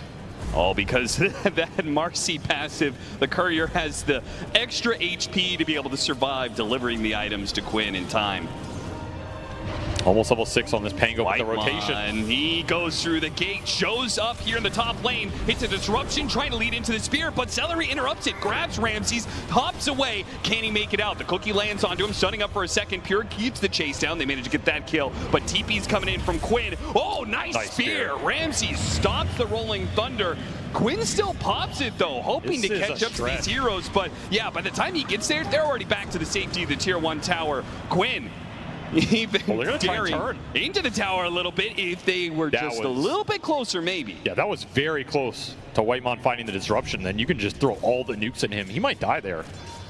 Ramsey's still getting rooted. I mean, this lane has been a struggle for him. It is annoying. Pure is still around, though. Hit him with the cookie, but it put Pure close to the tower. Seller tries to punish him by tossing him into the tower range, but of course the wind run deals with that pretty easily. This is a 2v4 up here. Yeah, what is going on up here? And Tundra are not winning it. Just an empty lane bottom for Ace. 2-on-1 mid as... Look at them, they're trying to head him off to prevent him from going through the gates. They're saying if you want to get back to the safe lane, you're going to have to use your TP. And Quinn is still eyeing these stacks. But they're going to go for Dyrachyo again, trying so aggressively to chase out these heroes. Celery tries to stop Pure from closing the distance, hits a 2-man stun, but none of it's good enough. Not against the overwhelming numbers they're bringing to this. 3 heroes. Pure just keeps sticking around. Meanwhile, in the mid lane, Tofu, who was not going up to that top lane, said, you guys have the 2v4. We're going to take this 2v2 in mid as they take some of the stack away from that Batrider, trying to keep Topson down. Very interesting commitment from Tundra, just kind of getting stuck in that awkward situation. Top Pure. Can the pin into the arrow land? Not quite. And Celery is unable to get a follow-up stun either. Pure waving goodbye to Gaming Gladiators as they fumble that gank. Wisdom Rune gets claimed by Whitemon, but man, Soxa, this might be the lowest level I've seen him in a lot of these games. He's still level 3 on this snap after Wisdom Runes. He's gonna have to find some team fighting somewhere in this game. Yeah. And if you're gaming, I mean, you would love to take advantage of this right now. Especially since you know Topson, well, they may not know, but Topson's just trying to max out his basic abilities here to increase his farm rate. No lasso, he's just gonna try and get to his first initial set of items, looking treads. This is gonna be a fast rush blink dagger kind of game. Maybe. We'll see how much he wants to scale versus make stuff happen around the map. You can see an argument either way, especially with the start Pure has had on this Wind Ranger. He's still very farmed despite all these rotations top. Looking for Dyrachyo again. Look at the ult, but... Yeah, that was a nice poke from Tundra, right? Disruption, show a hero, Dyrachyo immediately pops his ultimate. There really was no way they were going to get that kill. They've been really obnoxious in this top lane. I don't know how much damage it's done, but it's been annoying. Now you have this gate up on Ace, though. Yeah, so you have to worry about the dives. And Dyrachyo's also saying, like, all right, I'm tired of this nonsense. You keep on coming to my lane. I'm going to go to your lane. And I'm not going to try and get a hero kill. I'm just going to take your tower. Double Demolish will get the job done. Might just go back through as well and defend, keep farming top. Yeah. Tundra lose the first tower here. Open up a lot more space for Ace. And ideally you want to start using this Rolling Thunder. Get Quinn involved, look for the team fights. Tundra don't have great answers to the spell in this game. No real BKB piercing ability. Like, you're looking for the lasso on the Pango or letting Batrider start the fights on your terms. But if Quinn just gets to roll into you, it's going to be deadly. Dyrachyo will make the rotation back top. He does not have True Form up for 30 seconds here. Getting hounded. And Whitemon, he doesn't want to go into that pit for The danger of a bear popping out. This time they'll hit the pit arrow, chaining the stuns quite a bit, but it's good enough. A level 2 win run certainly isn't going to last long enough to get him out from 3 heroes. 4-4 now. Gaming Gladiators with 1K lead. It's a big find for Gaming. They find the enemy carry, protect their own. Duracio's not getting ganked right now. As Topson, he's been lingering up here for a while. They really want another kill on this Lone Druid in the laning phase. Have Arena, you have Lasso. Well, theoretically you'd have Lasso, he's 4-0-4. Support duo Gaming Gladiators continue to find victims in the Radiant jungle, it seems. As Tofu, oh no, he's not going to be able to get the vision on him. He misses the kill, and now one leap is only going to take you so far. Pure, with the Whirlwind, will get some vengeance for that death earlier. Still going to be able to get on top of those. Celery pulls him back into Ace. Pure, win run coming up in a second. Too late, Quinn. What a move from Ace, using the gate to pull in Quinn. Quinn thinking about going back through, but he sees that Zoxa and Topson are waiting on the other side.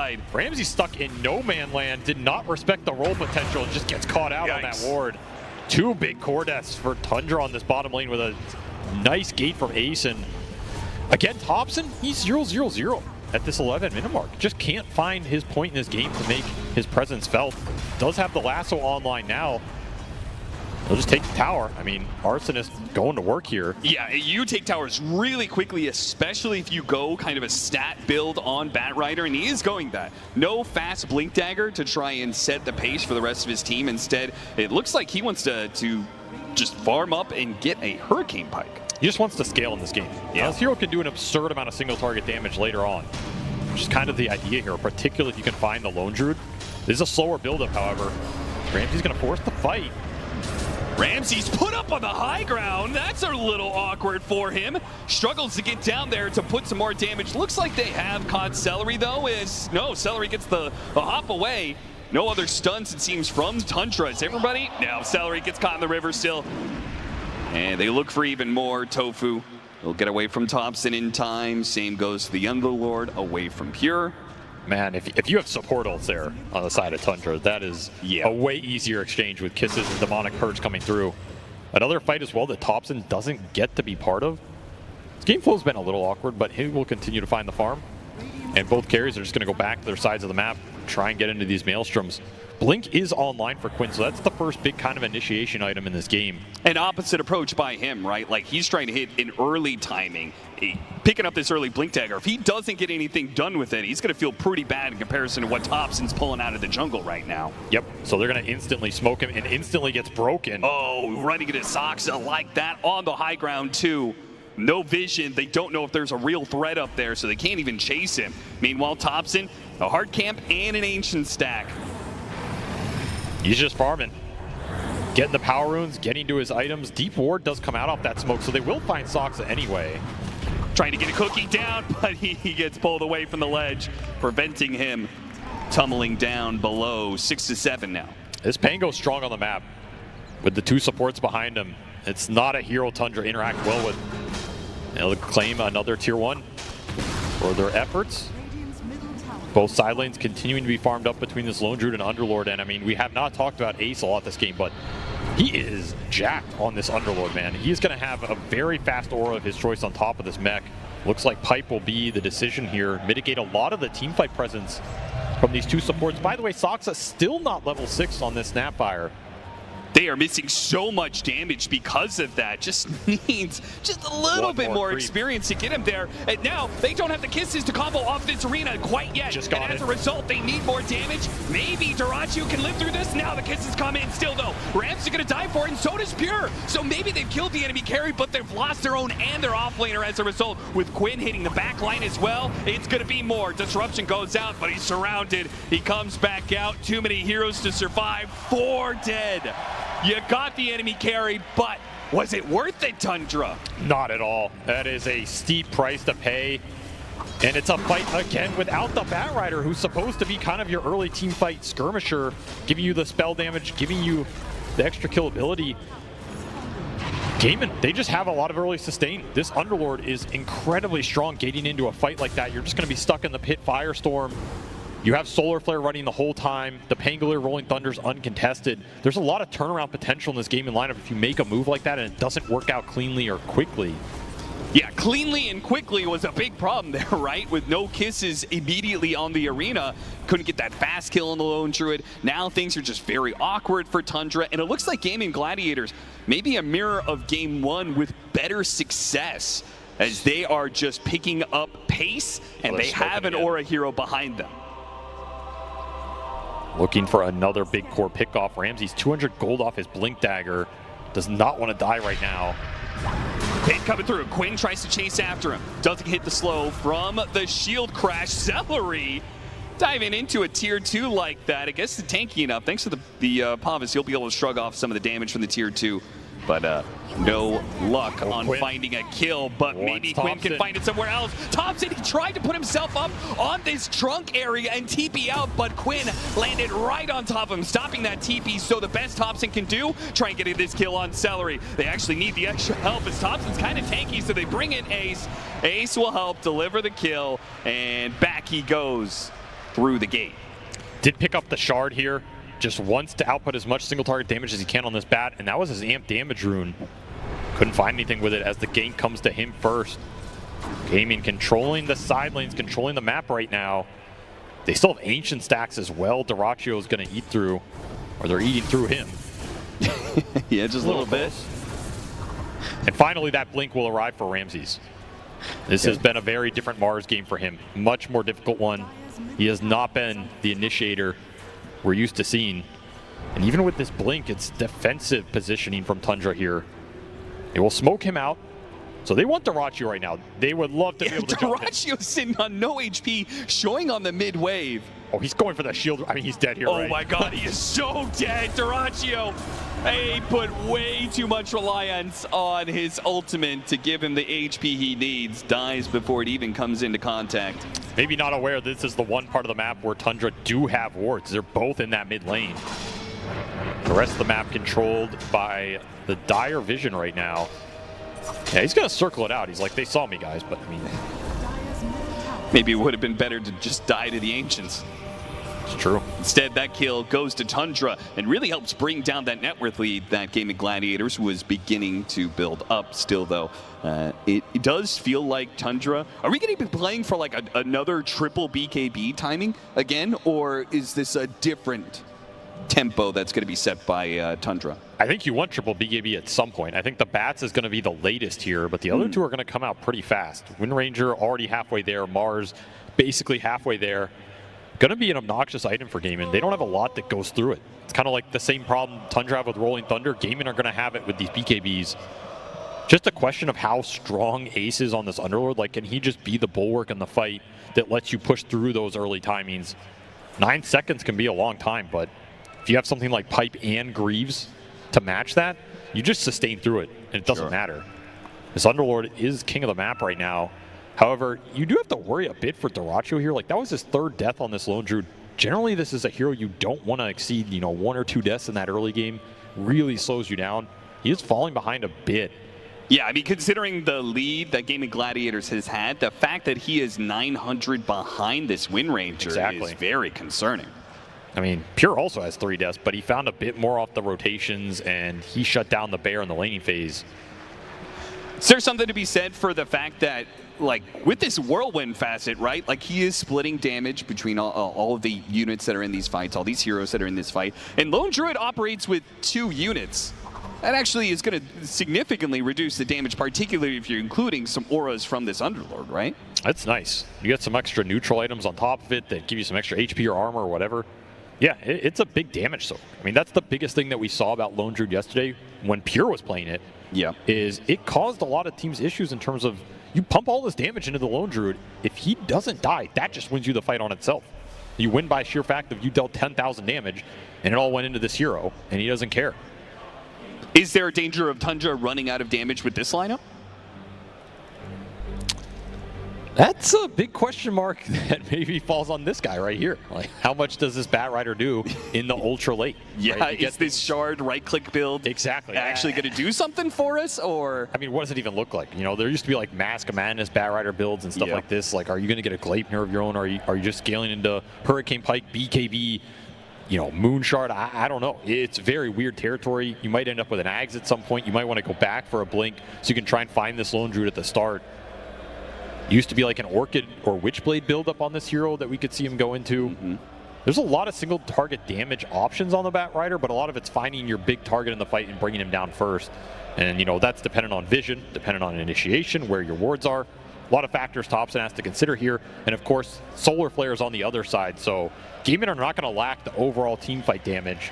True. I mean, Marcy plus Mirana, you can't really ask for more damage buffs here. That is true. I mean, both of these heroes have shown that, yeah, they're giving damage to their allies, but also, like, going later into the game, Mirana and Marcy are, I think, my #1 and #2 when it comes to supports turning into cores. Like heroes that are just able to do damage and kill heroes by themselves. And we've seen, particularly from the Mirana in this tournament, maybe less so from the Marcy. Whitemon going to be jumped underneath the tier 2 as we get back into play. Gaming Gladiators wasting no time to find kills. And Gaming are itemizing for this kind of right-click buildup, right? Drum on the Mirana, Solar Crest on Celery. You're going to have a Vlad's at some point in this lineup, probably guaranteed. You're going to have the auras on the They're still going to go for him. Dyrachyo knows about this. He's baiting it out right now. He got off his ultimate. Can they catch anything for this one? Ramsey's going to go for the TP away. TP away. Close call, but he barely made it. That is close. And Dyrachyo will be the one dewarding here. He's like, I'm sick of getting jumped around this mid lane. Still a ward for Tundra in the back, but it's going to expire soon. Quinn wants to catch Topson again. Does have a shield rune here. Do not let these heroes manage to cut waves. Quinn, make sure to get the punish on him. They did manage to get a rune, trying to prevent him from getting up the cliff and dodging some of this damage. Gaming Gladiators again, and back through. Ace needs some help, and he's going to get the full squad as reinforcements. Whitemon caught from behind. These gates have been so efficient for Gaimin, just finding action on both ends. And all Pure can do is try and push out the waves and farm to his BKB. Not ready to take this fight head on. And look at this 18-minute potential high ground push here. We've seen this before. We've seen this before at a TI for Gaming Gladiators. A pre-20-minute high ground push. This is their bread and butter. They tried it last game, but they were pushing into an Aegis, and they kind of missed their window. This time around, it feels like there's a much larger timing for them to do this. And even if it fails, I don't feel like their lineup's going to fall off nearly as quickly. Nope. They get Tundra back a bit, get an ult out of Soxa, get half of a tier 3. Glyph is down. Very happy with that exchange. They're going to get the power rune for Quinn. A lot of these power runes have been going to Topson. Finally, this Pango will snag one. It's a good one in this Arcane. And now the pressure's on Tundra to try and reclaim some of the map or make a move. You're still looking towards these BKBs. You're closing in on Pures. In fact, it's done flying out on the Courier. Ramsey's, it's a far ways off here. Just gonna roll on him. See if they can chain stun him in between the mid arches. They've got him dead to rights. Ramses is out, and now Quinn's just gonna look for a little bit more here, see if there's anybody else from Tundra lurking around. And it's Topson, but he is quite fast. Can run away. You can do that, but at some point you're gonna have to fight in this game because the push is coming. The Gleipnir's done for Dyrachyo. This Ags is flying out for the Pangolier. And you have Ace with the auras to back all this up. So another tier 2 will fall. That Arcane Rune Rolling Thunder also means it's going to be up again in less than 30 seconds here. Can easily make another play. Or just go straight into this tier 2 bottom. No Glyph available.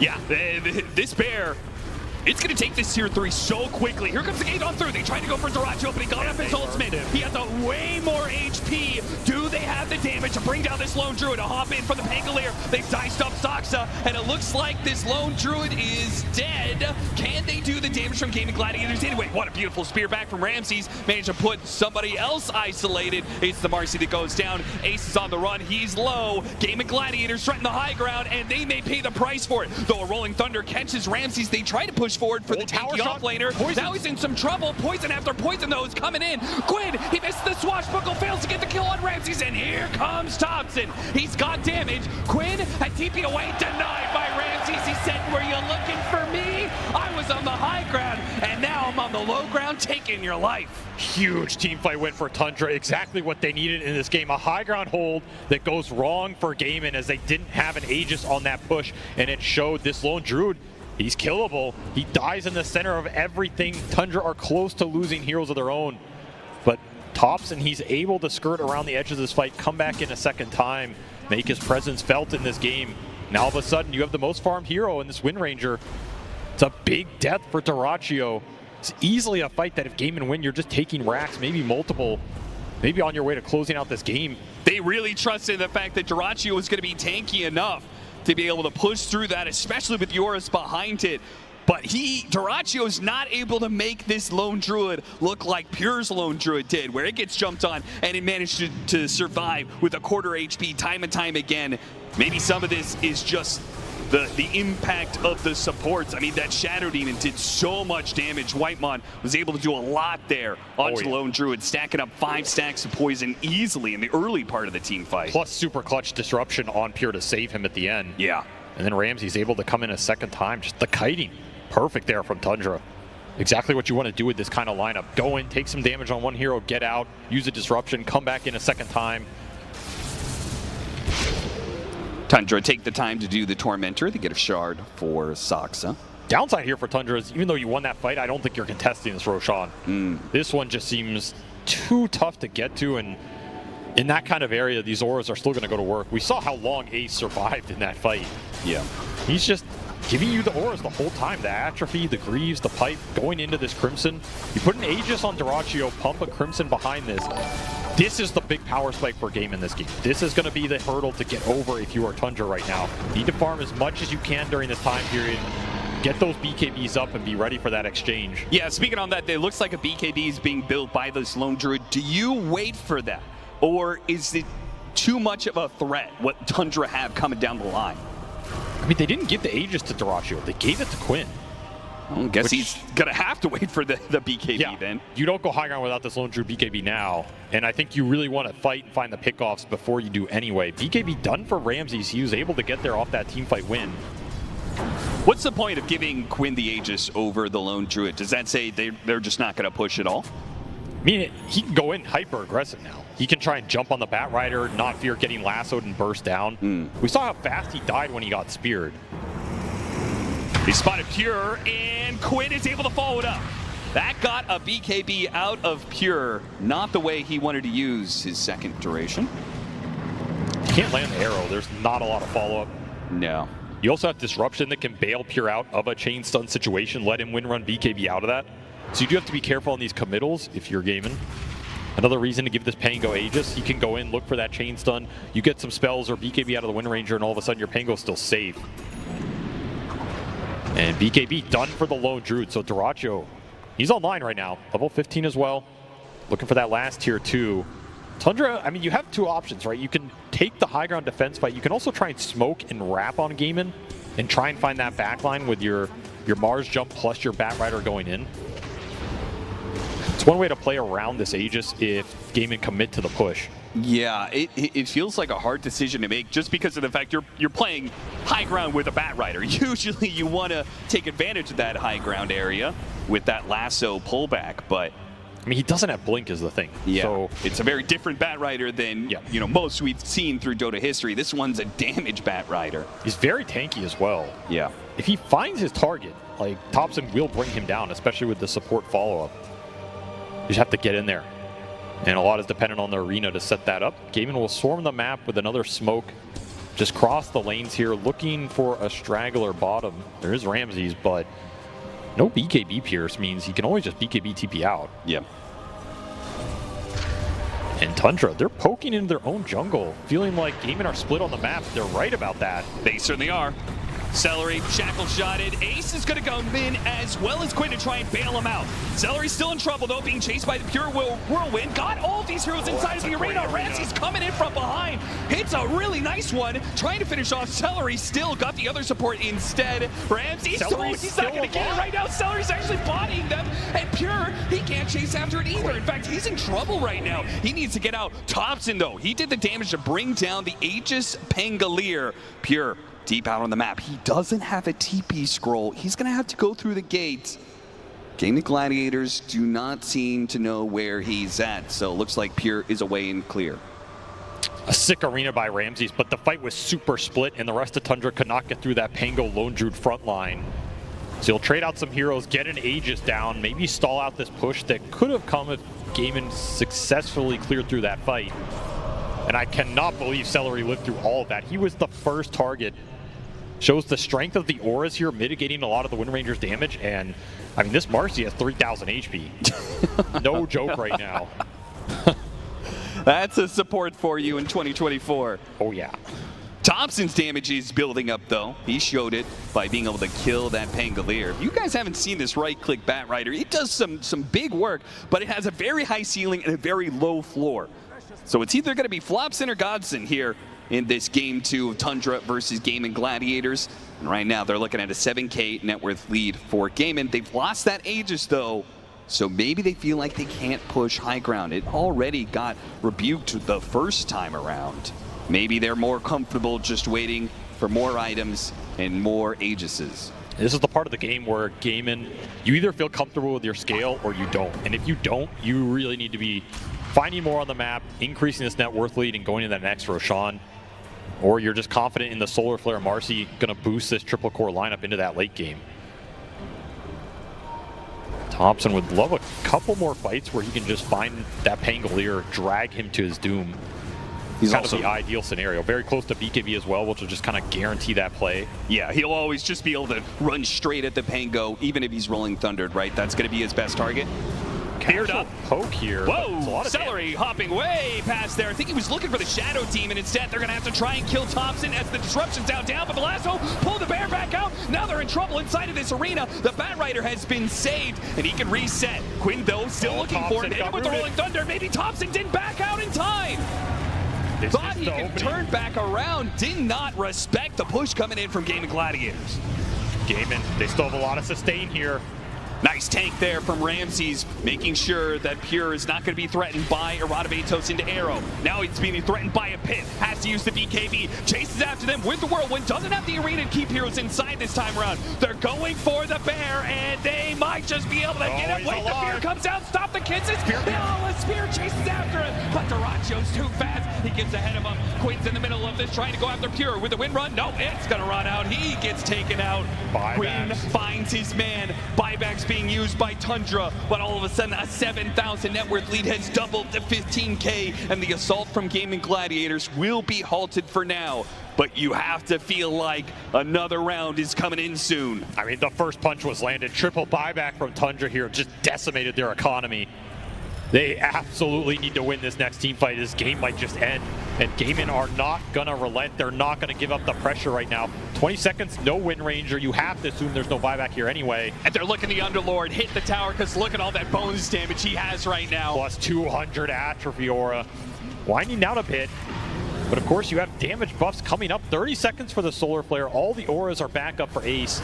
Pure is just about to come back up. They need to try and punish Gaming Gladiators while he's coming back up. The arrow does land onto Bat Rider, trying to get him a cooking away. Gaming Gladiators chase and disruption. Still going after the Bat Rider while Quinn is disrupting all of these supports. Good hits all around from the Rolling Thunder, while Celery and Duraccio are doing some damage. Celery won't stop until he's dead, which now he is. Now the rest of the team without their big Marcy carry apparently are going to make a run for it. Duraccio has used BKB. Is it flee or fight? It looks like it's a fight, and Pure, a fight that he can't win apparently. A triple kill for Duraccio. Topson's next one left. There's only 2 members of Tundra still alive, and now make it 1.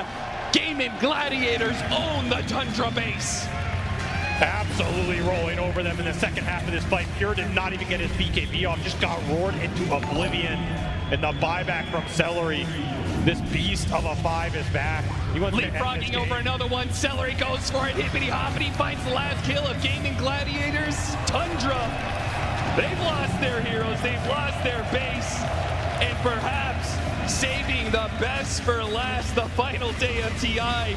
We'll finally get to see a Game 3 on the main stage as Gaming Gladiators. This time around, their push works around a lone druid.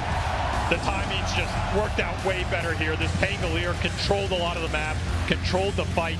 Topson just felt muted in that game. This bat did not come online fast enough. The early laning prowess from Quinn really shut him down in that one-on-one.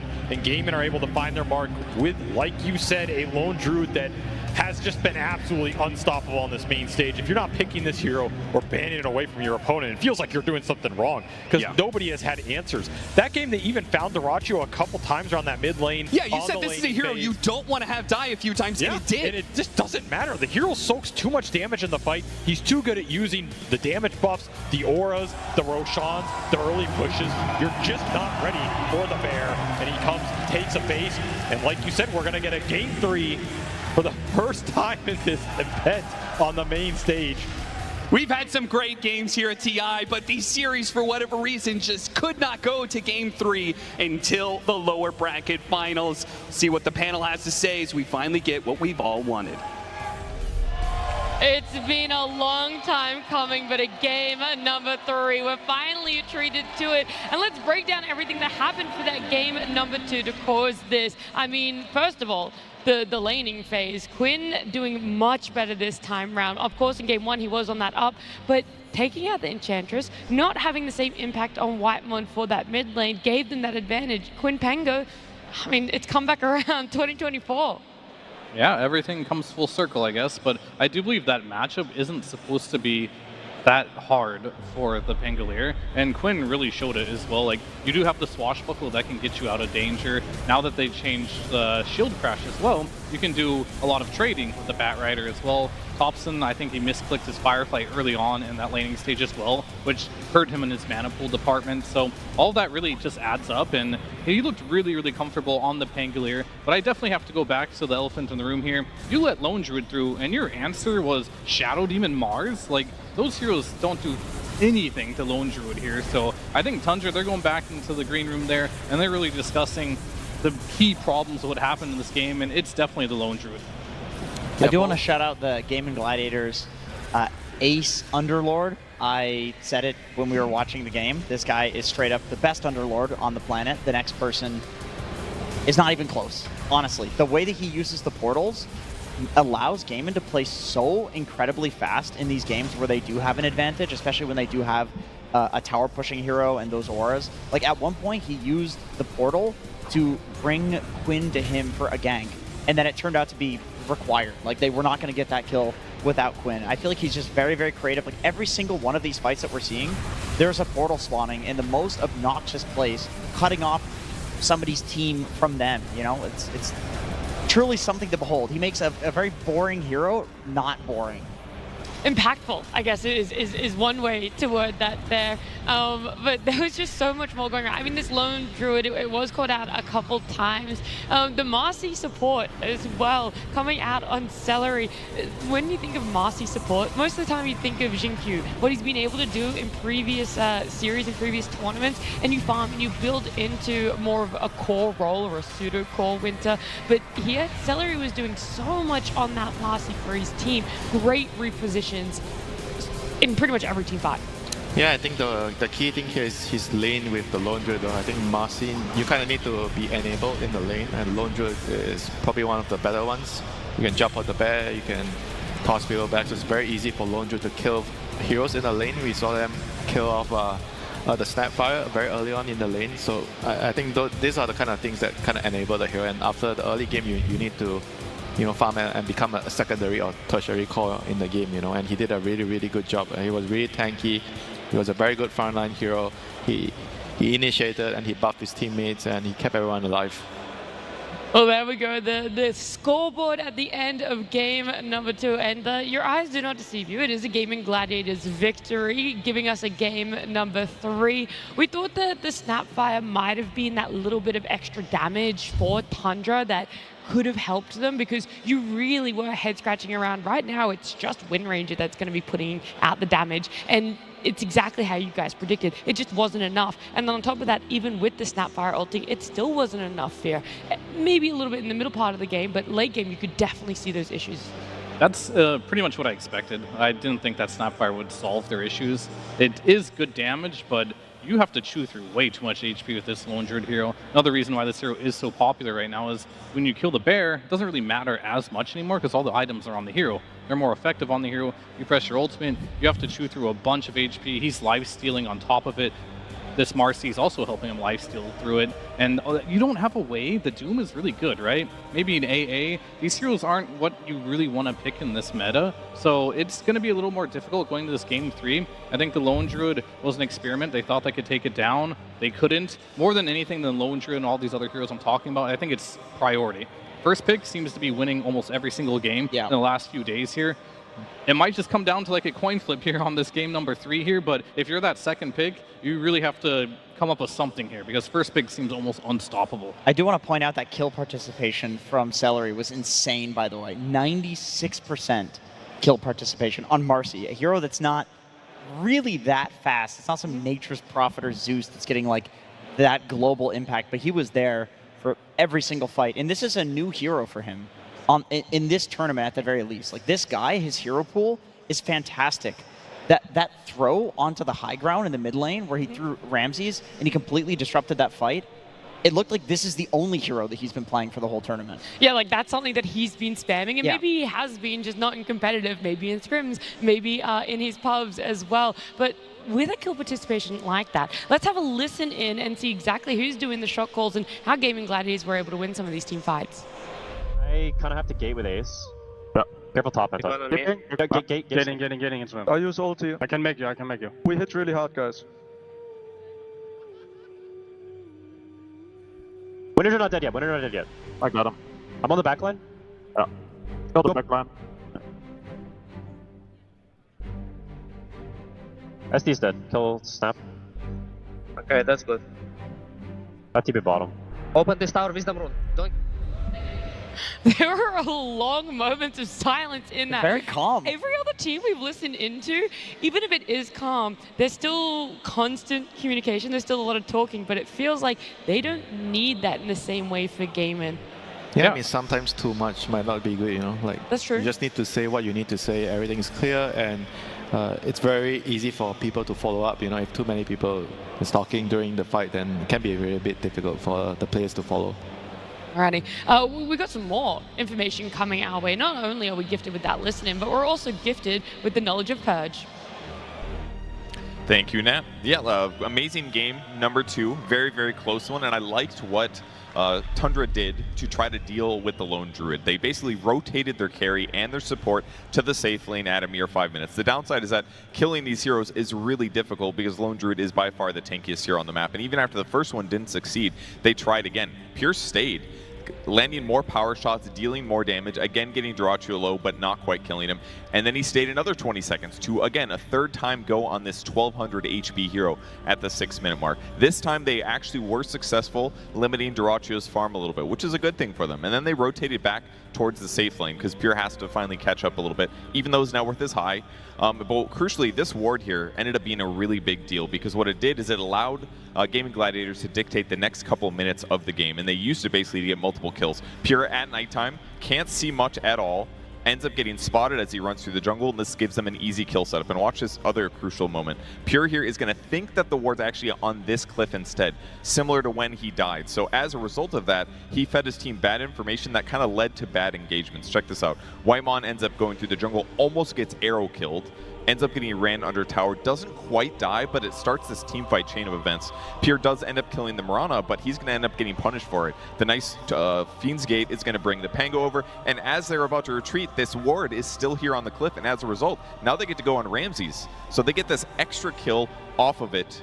And then on top of that, what it just cascades into is an Underlord being extremely far ahead. He didn't get touched this entire period of time, so all the sacrificing that Tundra did to try to shut down Dyrachyo just gave Ace an incredible game. And unfortunately, the one other hero that wasn't in these team fights was Batrider until now. He spent a lot of time farming, and his impact was not enough despite being AFK on the map. So that is how Gladiators got ahead, and once they had that aura advantage on Ace, they ran with it. Thank you so much, Purge. I mean, the crowd loves him there. I always admire the knowledge and the deep dive that he's able to give us there. Vision has always been a priority within Dota, and I feel like Tundra has been one of those teams that has been very on top of it. Gaming Gladiators as well, though, Winter, you've had some stats in the past of how, even though they have one of the shortest game averages, they still have one of the highest dewarding and observer ward plans. Yeah, they're really good at finding their opponent's wards, and they're placing their wards in positions where it's very difficult for the opponents to figure out as well. You know, like playing fast definitely has a lot of to do with it, because when you're playing fast, you're attacking into your enemy territory, and it's very hard for them to come in and de-ward. Maybe they know the wards there, but they can't really afford to spend time to find it because they're on the defensive. And it's really important that when you're attacking, you need to have good vision. Yeah, it makes sense. I mean, they move into so many areas when they're like sweeping across the map with these auras that they kind of have to bring a ton of sentries and de-ward it, because otherwise you're fighting into opposing vision. But I also think what they're very good at is holding an area once they do have vision down. We saw it there. There was the bait on the ward where it looked like Quinn was going to portal out, but then they just stayed and then baited on top of that ward. The good teams are very good at doing that, deciding to just linger around for 10, 15 more seconds and see if something presents itself on one of these wards. And Ramses, he did give it to him in that game. Yeah. And I think in the second half of that presentation as well, which was interesting to see, was they brought 4 heroes to stop the Lone Druid. That was like their strategy. And Pure, he stayed up there for like 2 minutes, like trying to punish this Lone Druid. And if you have to do that, that is an overcommitment. Now all of a sudden this Underlord is just free farming for 2 minutes. He's catching up in the laning stage, and he becomes a problem in this game. So their idea was to try and shut down Lone Druid, but if you have to bring 4 heroes to shut down 1 hero, that's a problem. There's something wrong with that hero, and it needs to go. The cost is too high to solve it. Definitely. Have people just forgotten how hard Ace has been able to carry games in the past? Like, what is going on? How can you be so tunnel vision to be like, Lone Druid, you got to focus him, and then Ace is just running around doing whatever he wants? I mean, this team has thrived on that so many times before, Jenkins. Yeah, it is funny how, okay, that's a very good argument for banning out the Lone Druid, if this is how many people you need to solve it, because I do feel like in the past where we have seen Gaming Gladiators struggle is when people go on Ace, when they like 3 to 4 man this hero. But the thing is, this has also been something like we saw 33 get left alone the other day as well, and he 1v5'd the game on Sand King. So it just seems like it's kind of a trend right now to play in the safe lane, which gives the offlaner some free farm, and then you see these offlaners having some crazy performances. I feel like this is all because of the pick order. If you're second pick, you kind of have very little control, less control compared to the team on the first pick, and you kind of need to pick which one you have to go against, right? And they have unfortunately chosen to go against Lone Druid. It didn't work out. I think that because they're already 1-0 ahead, I feel like it was worth the risk, you know, for them to try that. And right now they just need to figure out if they're going to have to ban it or they have to let something else through. Do you feel it's also a bit of a double-edged sword where, you know, your opponent's getting that first pick, so they get to have their choice of whatever Imba hero is still left in the pool, and then on the other side of it is, even though you're getting overall last pick when you're second pick, the pool is just so small of what feels impactful at this moment that you do have to think outside of the box, and you're looking towards a Batrider mid overall last pick. Yeah, because they didn't really have a lot of flexibility in their last couple of picks, and I also feel like drafting has overall changed a lot. I think in the past you have a much easier time being on the second phase team, and you can find a really good solution for your 24th pick. But nowadays I think teams are just really good at covering their bases. They're very good at using the second phase bans to ban out whatever is really good with their drafting setup. And even if you have the 24th pick, if you don't really have a very good gacha pick in the last phase, so what's the point of having the 24th pick? May I propose a solution here? Please, Fear, I would love to hear. Okay, so is it Grimstroke mid? It's absolutely not anything to do with mid laners. So moving on from that, I think what you can do when first pick is always OP is you can do something called leaving heroes in the pool. So you can make a trade. And I feel like that's something that has not been happening. I feel like you ban all these OP heroes, you leave one through because you can't ban them all, but you're only leaving one through. What if you don't ban all the OP heroes and you leave like 2 or 3 in the pool? That way you can actually make a trade here. And I feel like second pick has really been struggling because, you know, the hero that we have eyes on is either Sand King, the Lone Druid. They're just winning every game. You're trying to adapt to these OP heroes, but you just can't. So maybe making a trade is something you can consider. That is potentially something these players have thought about while they were backstage in their warm-up rooms preparing for our very first game number 3 on the main stage here at TI13. I want to use a very slight example while we let the players sit down in their chairs and get ready in the lobby is in that previous series, Fear, you're almost saying maybe don't ban the Naga and the Sand King on the side of Tundra. So it's those plus the Lone Druid that's left in the pool. And now you're bound to get at least something that is going to give you... Sniper though. Sniper, like, okay. We talked about briefly if you're going to leave Sniper, and it was Sniper and Lone Druid, right? Because Sniper would be good against Lone Druid. That's like one of the few things that you could do. I see. I think Sand King maybe not. I feel like Sand King is like too difficult to deal with. It's very similar to Lone Druid. You need too many things to deal with it, and it's not going to be worth it in the draft. You know, you have to do. It's just too stressful. You know, you have to beat him in the lane. You have to steal his stacks, and in the team fight, he's just such a big problem. Yeah, I definitely think you have to leave some Sand King, Lone Druid, Sniper trade, because I don't think you can ban them all. It just is not possible. You don't have enough bans, and those are not even like all the heroes you have to consider. We still have the Invokers that we saw. We saw these Enchantresses doing really well. Tusk looks unstoppable. So there's just a lot of heroes, and I didn't even mention Naga, right? So there's a lot of heroes right now that are good, but those seem like the meta 3 for how the tournament is progressing right now. Yeah, I definitely agree with the Sniper. I think that if you're Tundra, Sniper in general seems theoretically good against Lone Druid. It does enough damage to, whittle away at his 4,000 HP, and Lone Druid's gonna have to go for the what the hell's the item? The one you forgot last time. Harpoon. The Harpoon, of course. Nobody goes for Everyone that. forgets that one. They only go for it on Lone Druid against a Sniper. But if you have Topson on your team, I feel like he's also going to make it work. Like, he is one of the few snipers that plays with the Aghanim Shard. He gets an early grenade, and he does cool stuff with the concussive grenade. So because you have Topson, and because theoretically it should be good anyway, that's definitely enough to warrant potentially letting the Lone Druid through. You don't see maybe a weak spot in the Sniper. Everyone says, like, this is why we looked at Sniper potentially pose 4 for so long in this tournament, is his early game damage is extremely high, right? We know he does very well in that laning, but coming out of it as a core, I feel you want to farm a little bit more. Not sure if you can be that active mid laner supports love to work with, and maybe that's something the opponents are able to capitalize on, and then all of a sudden, the Lone Druid isn't really being looked at.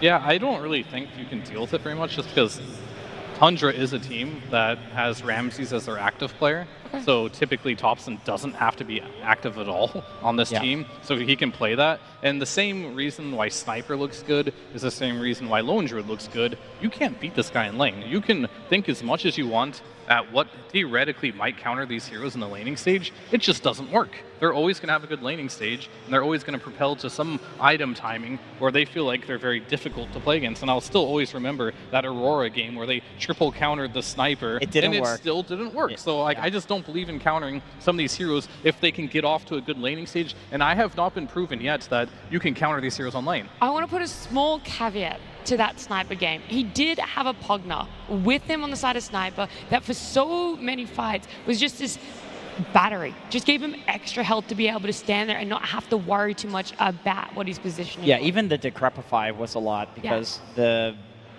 was physical damage required to kill the Sniper. There was a Lycan, there's a Spectre. Sure, there's a little bit of magic damage, but it's mostly physical, so it was enough. Absolute cinema. That man loves these Twitch emotes.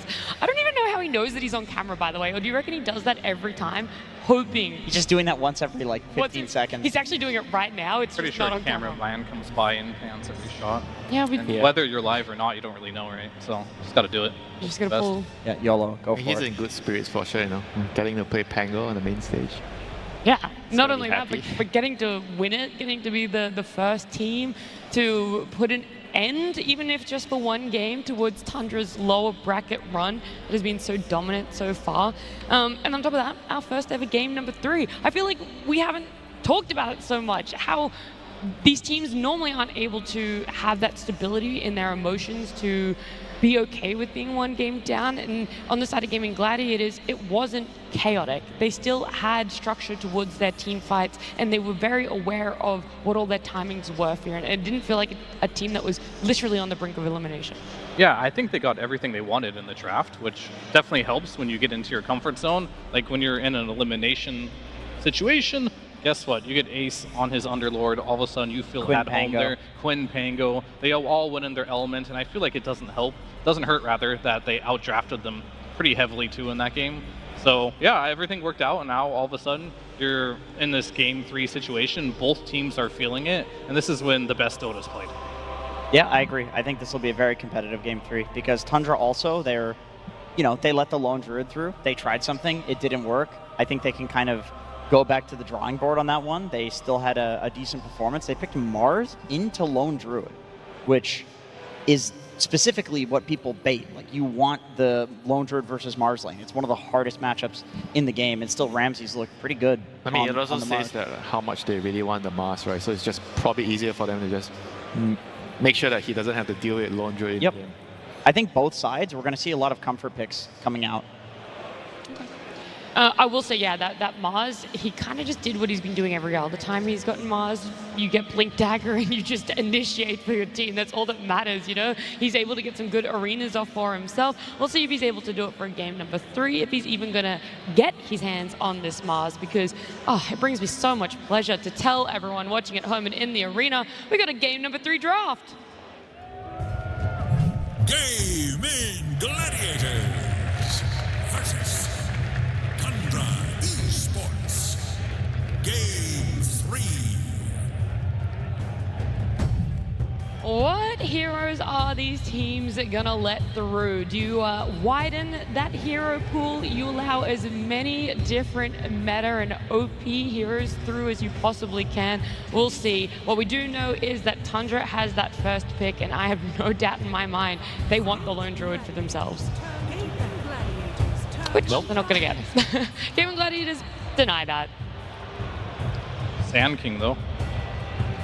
Here we go again. Yeah, you're right. Sand King's there. They're going to take it for sure. And with the flex that they've shown that they're more than capable of doing, it is even more likely that they're going to take this first pick. What's the trade, though? Like, what are you going to trade for this Sand King? Is it the Inch? That hero's? Yeah, I suppose. But the thing is, Sand King's pretty good against the Inch. I mean, I do feel like it's still like more about like the early game. I think if you can get a lot of value of the early game with the Ench pick, sure, later in the game you're definitely not so good against Sand King, but it would still be... Oh, bring out the big guns right away. Right away. They're answering offlaner with offlaner. This is a hero that will buy the pipe for you right away, which is nice against the Sand King. This is something that is absolutely comfort to Gaming Gladiators. I don't actually mind this opening too much. Like, I think Ramses will pick this hero, like, this is mine. We saw Topson play it last game. They do have the flex potential, but this is 100% just going to be Ace's hero no matter what. I think this makes sense as well. There is no way Tundra, after that last game, was going to let it through the second phase of bans. But if you're Tundra, you're probably happier with this because it's still like a flexible hero for you with the Sand King. And you can now think of heroes that you can use to maybe abuse the Underlord in the lane. Like Monkey. Do those exist anymore? Because I feel like people don't care anymore. Like these Monkey King. Like, Monkey King doesn't even really win these lanes anymore just because they nerfed the Jingo at level 1. It's really bad. So it takes a while for you to get level 3, and if you pair it with any ranged position 4 that can just do harassment damage, you can lose this lane very easily. Same with these Ursa type heroes, these Slark heroes. Like, you just typically don't want these heroes in general. And I feel like Monkey King as a carry, it doesn't win. Like, we've seen it lose time and time again here. I'm going to die on the hill of the carry pool is very, very tiny right now. Well, it wouldn't be a tournament if Fear wasn't willing to die on a hill about a certain hero. There's always a hill to die on for Fear. Do you guys think that with the Underlord being first phase, that means Gaimin has to consider the Rubik? Or Topson? Yeah, for sure. Like, they have to think about banning the Rubik. I mean, even on a support position, Rubik is just too difficult for Underlord to play into. Just pick it up yourself. Yeah, they could do that. I mean, we talked about the counters to Underlord and lane, and the way to counter those counters is... Wait, that man's opening a Crimson! No, go back to him! Go back to the audience! I want to know what he got! Oh, now we'll never know. Well, they got the Inch anyway. That's what we thought they would first pick. This hero's just looked really good throughout the tournament. The overprotective Wisp facet has looked very nice, very tanky. And then once you transition, basically the early game plays out like this. You just run in there, win your lanes, you're very tanky in the early mid game, then the late game hits, you're just a turret. Like, it just transitions from a tank into a backline damage dealer, and it does a lot of damage in lane. Yeah. The nice thing for Gaimin's draft is they always like to have these 2 aura buyers, you know, the drums, the crimson, the pipe, and so forth. They have them already. So the rest of the draft can be simply responses to Tundra's heroes in terms of one-to-one counters, and then also heroes that just give them a better game in the mid game. Like right now, they lack a little bit of team fight. Is Tusk still in the pool? Oh yeah, he's opening it. All right. What does he want? Oh What's he gonna get? Oh yeah. Oh, I'm so sorry. Oh, that's too bad. I feel more bad for his teammates because he's going to be spamming Meepo now in his pubs just to show up that Crimson. Miserable. I'm glad we got to witness that. Yeah, that is really any too other bad for him. Crimson witness openers in the crowd? Well, we Anyone need else? Steam Deck users first. I wonder why I'm getting so many emails from Jenkins, you know. I just wonder why. You mean you don't have 12 Crimson witnesses? Jenkins. I can send you some if you want.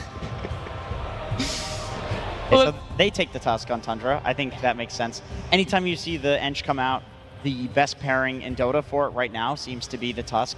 Like these two heroes are just so incredible at diving towers, and I think they make up for the things that the other ones lack. Decent amount of wave push. Like I said, the tower dive, Ench can run in and heal, so they take this out. Tundra has 2 melee heroes. I'm expecting a ranged hero to probably come out here. Ranged support maybe. SD. Potentially. So far, this draft has been it's been blow for blow, I want to say. It's been very even, which I think is really good. The last 2 drafts, I looked at them, I was like, wow, this team's getting out-drafted already. So far, I do feel it's super even. But the Shadow Demon, that might sway me a little bit, because the last 2 games, this Shadow Demon has not looked good. I don't see the appeal against the Underlord whatsoever. I'm going to need someone to get me back on the bandwagon of Shadow Demon, okay? I understand. Fell off? Yeah, a little bit, because for so long in the early phases of the road to the international, it was a first phase ban. Now it's sort of trickled through. It's not the same. Okay, it's very good with it. Sanking, because I think Underlord you kind of want the offlaner like to be able to clear the stack. Sorry, not Underlord, Shadow Demon. You want to be stacking early game. Okay. I'm not really that big of a fan of SD being on the 5 because it's more difficult to abuse that. Yeah, and now we are gonna see an Elk. I think against Sanking, it's important to have a hero that can kind of outpace and maybe steal some of the Yeah, you can run in and steal stacks. I mean, we saw... Interrupt you real quick. Sorry, there's only 1 carry left in Luna. Carry on. Fair enough. We saw Dyrachyo do the tech of disassembling his Radiance as well whenever he got imprisoned. Yeah, we saw that. We definitely saw that. So it's you know you think the SD is a counter because you get the Radiance, but not with this new tech that Dyrachyo has discovered. He just purged the guy. Don't disrupt him. Yeah, fair enough. Well, then they need a hero to actually kill the Alchemist. And that's the Doom. Good one. So we're going to have to see something new from Pure, most likely, because I don't think the Luna's going to make it through. They made a choice, like, what's best for the game, and most definitely Doom versus Alchemist is a no-brainer. You're playing versus, like, the Greaves on the side of Gaiman, and then, of course, the Chemical Rage gives you regen as well. Doom shuts down all of that. Even the Wisp as well from the IO, so it's a really, really, really good Doom pick. But they made a sacrifice to the point where this Alchemist, it's pretty contested between these 2 teams. The Lone Druid's out, the Wind Ranger's out. So what's left? Okay, Weaver. I'm gonna make my 1 in 100 call here, which is gonna be wrong. What if this is a pure Doom carry, and then they just go for the Mars again? He plays Doom carry. Tanking mid. 10 years ago. You have to respond to that, or is that you're just? I thought you were just throwing it out there, and we'll see. I think he does want a response. I think he does want a response. Just call me an idiot. Get it over with. No, it could work. It definitely could work. I don't know if it's the best option. We'll see. Because like I mentioned before, the Luna's gone now, so your options for carry are going to be very low, and maybe it is better to pick a S-tier offlaner as your carry than pick a D-tier carry as your carry. You might be onto something there. I mean, there's not those great carries that we've normally seen picked up that you're talking about, with the Luna being the last one banned out there, but there's still carries that Pure has done amazing on, and why aren't you really looking towards those? Like, he's had amazing performances on the Morphling before. Is there just something about the game and lineup that really dissuades that? Slow though, it's slow. That's what I was thinking. They need You like think the pacing is just too no fat? budget for Morphling, unfortunately. No budget, I see. Now I understand. They do have budget for Doom carry. I mean, they might have to go over budget for this game because there doesn't look like there's many things left. Because you typically don't want to pick these DKs and those type of heroes against the Underlord, right? Gives them a free lane. Underlord is also good versus Morph in the lane, so that's a rough one too. I'm very curious as to what he's going to think about, because you don't last pick carry for a reason in this patch, because there's not many good carries in this patch, but he's on last pick situation. There's been like 5 to 6 carries banned out, and you're laning versus Underlord, who's pretty much an anti-carry for a lot of them as well. I would like to see an old hero like Watson was pulling out, like an Underlord that's really strong in the lane. Like some TA could be okay. I don't know, it's tough. Luckily, we're not going to have to wait too long. Their reserve time is getting low, less than 10 seconds at the moment. They're going to just have to look in whatever they're hovering. They 1 in 100 Jenkins. are not sure. Well, oh wow. We talked about that hero from the very first pick of the Underlord. In theory, it's good. I like it. It should be okay in the lane just because Bat is a little bit of a weaker hero against Slark. You can right-click him down. I'm just not sure who's going to be pairing with the Slark. Is it going to be the SD or the Tusk? I kind of want to see the Tusk and just go for them all in action, just try to get them down. The bigger question is does this fit the budget, Winter? Yes, because he's going to run around the map after just one item, and he's going to be pressuring, and he's going to be looking at contesting the stacks from Elk.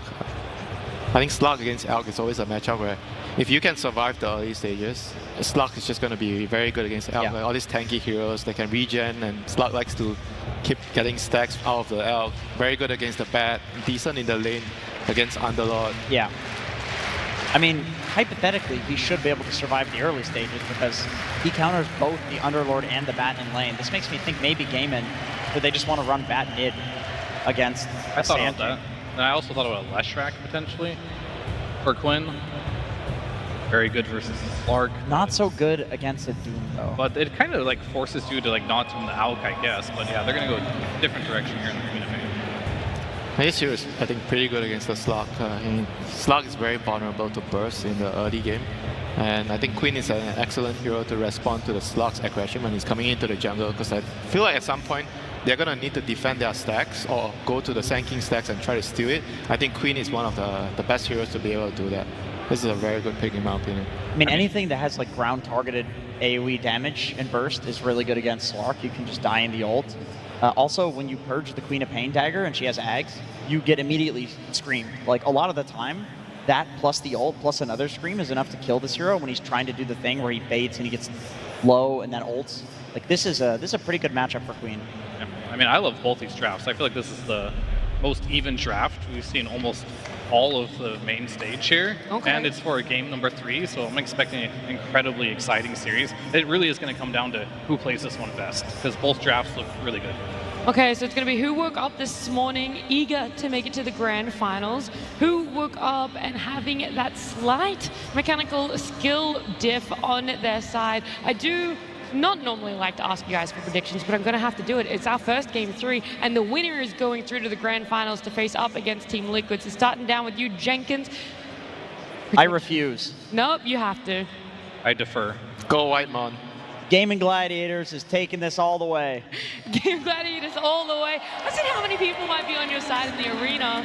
I mean, Winter, you've taken the side of SEA, Whitemon. You think Tundra are going to make it to the grand finals and win a game 3? I mean, Sand King, you don't go up against Sand King. That's true. We've only really seen Sand King fall in 2 games before Fear, but you're going to be the decider for the panel as to what we predict. Okay, well, I'm a carry player myself, and I feel like Pure has really been showing up so far at this event. He picked a hero that isn't easy to play, but can have massive impact, so I think Tundra's going to take this on the back of Pure Slark. Wow, okay, so you think it's going to be the Pure Slug. We've got a lot of people in the crowd also along the lines with you guys. I guess majority of rules, we do have to go here for Tundra, but we've also got to head down to one more person, and that's Slacks. That's right, my friends. Finally, we have found 2 teams that will take us to a game 3. Finally, we've got 2 teams that will give us a show. That is what I'm talking about now. Gentlemen, Words between both of you, two very incredible coaches who have had a very long journey. I want to give you a moment to have a final word between each other. Congratulations. It is up to you. What would you like to say to your opponent? Thank you for giving me Sand King again. Okay. Any response to that? I think the game will speak for itself. Oh, okay. All right, guys. I know you guys are good friends, so a handshake if you could, and before we get into the match, and any words out there for the fans watching. Let's hope we gotta do this because when we lost the other day, Topson's daughter was crying, so we gotta win this one so Topson's daughter won't cry. Any final words out there to the fans in the arena watching here today? Thank you everyone for coming out and watching us go to the finals. Thank you so much. Okay. Shake your hands one more time. You guys are nasty. That's what I like to see. Let's get this show on the road, ladies and gentlemen, over to our casters. And thank you to those two men and the teams that gave us a Game 3 here in the lower bracket finals. Welcome everybody to Gaming Gladiators versus Tundra, Game 3, and we're already going to start off with a bit of action. Both the teams poking at each other as Gaming Gladiators had put their faith in one hero, Tundra another. For Tundra, it's the king. And for Gaming Gladiators, the queen. Sand King versus Queen of Pain mid. With the side lanes, just action all over the place. Both these teams fighting for bounties, fighting for position on the lanes already. Another explosive mid matchup, and not one I think Topson's going to get cheesed out of as much in that first game. And we saw him come back from that. So this is a terrifying hero to give away to Tundra on this player right now. He's absolutely feeling it, looking to repeat that Game 1 performance. And of course, the Queen of Pain, an historic hero for the NA server, as I'm sure he has killed many in MMR. Can't even say that. On the flip side, this Slark making an appearance here in the clutch in a Game 3 where you need to go to the grand finals. You go to Slark. Such a bold pick. A hero that in theory absolutely owns this game, but you have to be able to get there. And there's a lot of theory because there's a reason we don't see this hero often, right? A very volatile hero. He can crush a team fight. He can do nothing. It's all about building up the stats. First Blood's available. Self-disruption with Pure coming back in. Now Pure tries to get some stacks, but the damage coming out from Tofu and Ace is too much for him to handle. But I guess he does buy Whitemon way back out there. The first kill of Game 3 still on the table. Running low on regen already, though. Sometimes Slark can suffer in these early spell trades because unless you can just run a hero down and build the stacks up, he doesn't trade that well. You're kind of looking for that sort of exchange. Hero will continue to muscle his way through this laning phase. He wants as good a start as he can, so you get that first item as fast as possible. You can join the fights and start building your own momentum instead of relying on the team. Quinn, feeling the Sand King laning phase is not that fun of a matchup for him right now. Yeah, if he's got the mana, he's got to level up in every single one of his abilities. Burrow Strike, Sandstorm, and then a Stinger. That really adds up. I do like the Queen pick, though. This is a hero we saw Liquid go to yesterday that can really bring you that later teamfight scale. Dyrachyo barely dodging a shard. Missing out of the shards, but maybe he can still get the kill. No, he self-denies. He says, you're not getting the first blood. I'll take myself out. And it's Tofu. He gets it instead. So because Dyrachyo makes that move, his ally gets the heap of gold. We've seen Dyrachyo do this a lot on this hero. He times it pretty well. He can play for it a lot of times. Makes the move there and gets Gaimin a big win in this early game. First blood once again going their way. Quinn starting to climb back on that CS board in the lanes. Looking solid for Gaimin so far. They also went back for this Enchantress, taking it away from Tundra, realizing the strength of this hero in that early game, particularly with what Whitemon was able to do on it. They're going to look to match that early game presence, and it's a hero Celery is super comfortable with here. So I expect if they have a strong lane on this bottom with the Alk Ench, that the Ench can potentially look for the gate rotations, especially if you can put some early pressure into the Slark. Not a hero that generally responds well to being outnumbered in the early fights. Drinking buddies to add the damage, going for the kill on Celery. Dyrachyo is racking up an unstable concoction, ready to throw it because Celery will survive. And now they're just trying to max out the damage they can push back onto Tundra. Boy, both these teams just getting full aggro here. Whether it was through the bounty runes and the little harassments there we've had there, also fighting for every single CS. Neither team wants to give any free ground in this laning phase, which feels all important. Another unstable concoction, another go. This time heading to Ramses. Ramses doesn't have the scorched earth, the extra movement speed required. Shard separates him, but the burnout of the acid is more than enough. With the help of the Pine Cone, they're going to be able to get that kill and trade out support for core to the favor of Gaming Gladiators. Gaming will take that every time, especially getting the extra experience on Celery here. Is he going to get this as well? The siege shot is going to impale the back to him. Oh, Zoxa, he has to pop the fairy fire. He's cornered, he's caught in a trap, and Celery gets two. Not expecting that one. This Enchantress is already level 4 almost. Having a very strong laning phase here, and I mean, giving Tundra a taste of their own medicine. What a hero. Cone looks on. I mean, if anyone was going to be able to match the impact that Whitemon's Enchantress had in game 1, it certainly is going to be Celery, who's going to give him his run for his money. Top lane, disruption goes out. Ace, the target here, the tanky hero. With the help of Whitemon, they might just get him, but there is a lot of damage coming out from this Bat Rider. Meanwhile, did a good amount to Zoxa here, but now he's on the run. Doesn't want the courier, wants to try and live. A flame of trails, but the Shadow Poison keeps on tagging him. A 5th one would probably do the damage, tries to pull him in, hits that 5th one. Whitemon gets a double. Pure even using the courier just to scout up the hill a little bit, give his team a little boost. Flip side though, Ramsey's going down again. Celery snags another big kill in this laning phase.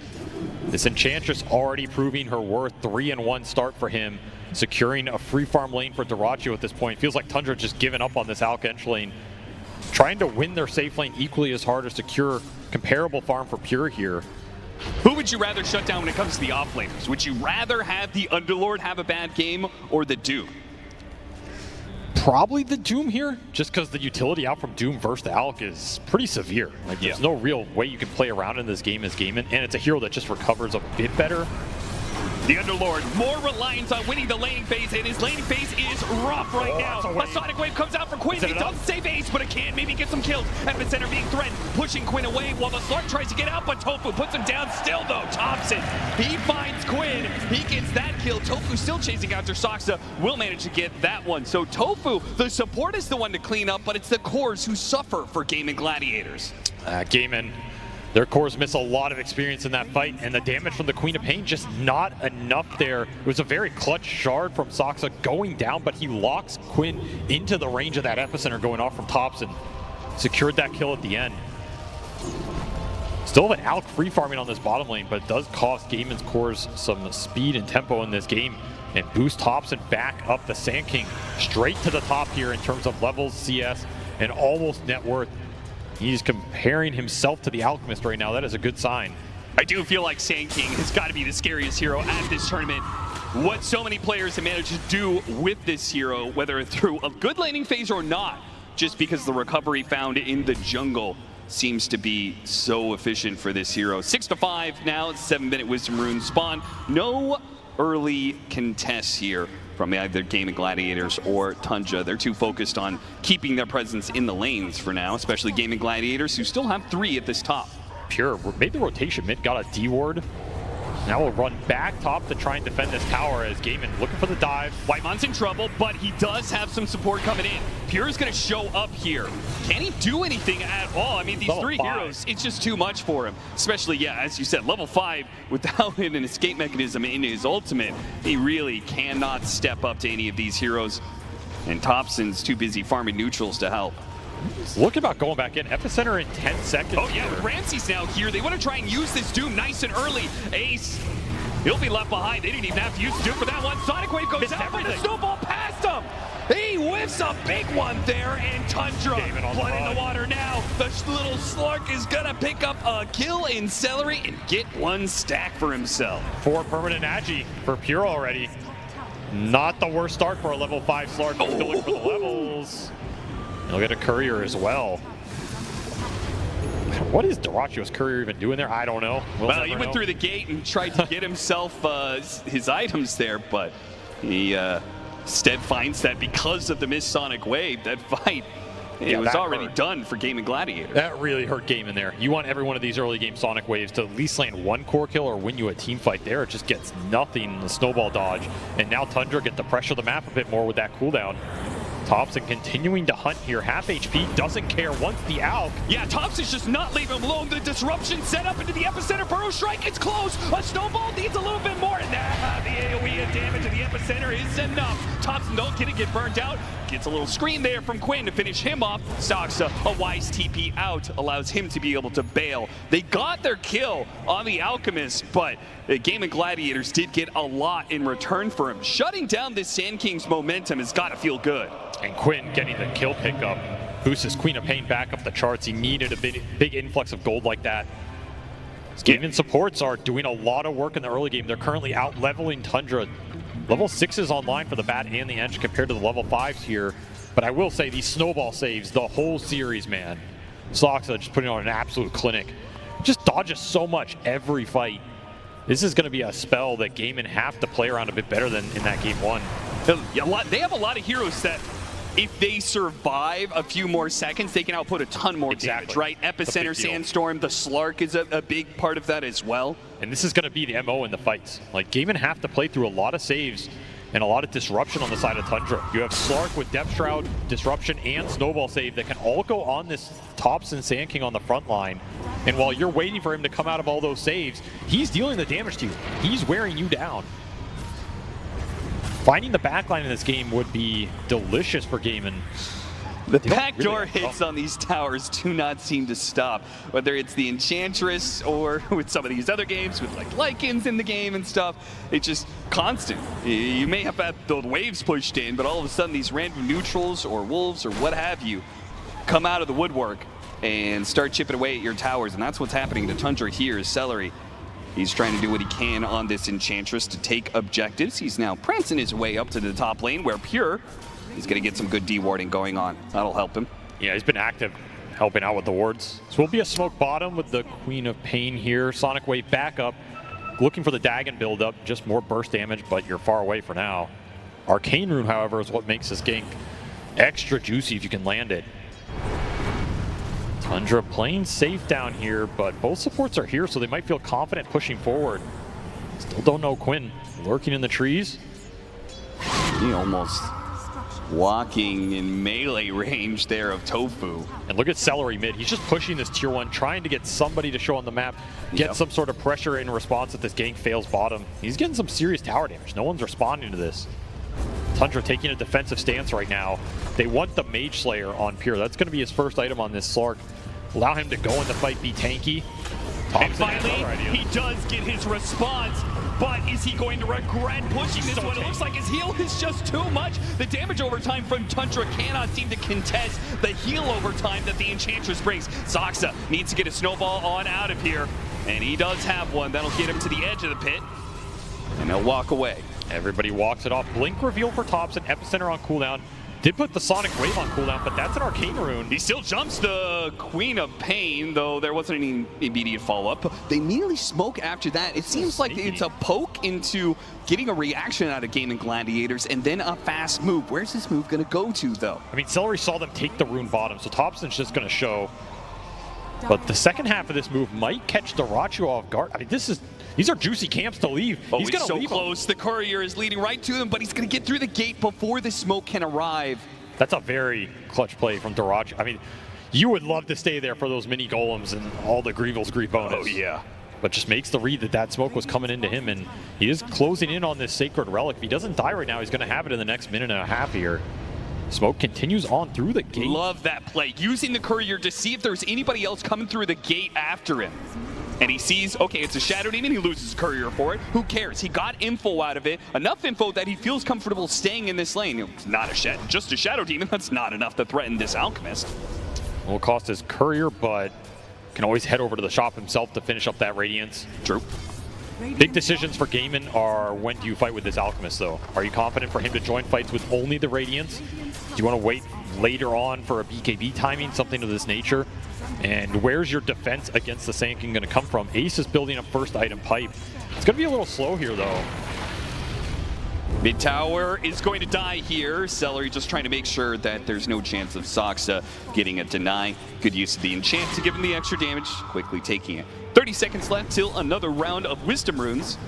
We've seen a lot of action around these. We'll see if Game of Gladiators or Tundra want to try and make a move. There's a lot of Blink Daggers coming out and on the map right now. Ramses also went for first item Blink on this Doombringer. So you have double Blink up for Tundra and a Blink coming out for Tofu on this Batrider. A lot of initiation power on the map right now. Both teams want to use it. Every single time a smoke comes up from one team or the other, though, it seems like their opponent plays defensive enough that the smokes just don't give them any opportunity. Even with the Blink Daggers, you're looking especially on Tundra's side, this mid lane doesn't feel the best because that mid tower is still up. And Celery's just defending the entire river. He is permanently scouting for smokes in this area. Yeah, it looks like he's just patrolling back and forth up and down the river. I mean, we saw the fight earlier. There's no way you can go on this Enchantress with a lineup that's predominantly magical nukes early. Yeah. So it's another smoke that doesn't yield too much for Tundra. Continue to farm up the map here. But I don't know if this Blink Dagger is feeling too good for Ramses right now. Like, you're probably going back for Midas on this Doom regardless. Could have had it running this whole time, right? These missed jumps for him. Going to cost him some time. And the flip side, Gaming, they're going to try and use this blink on the Batrider to find a big core target. Would love to find Pure straggling somewhere.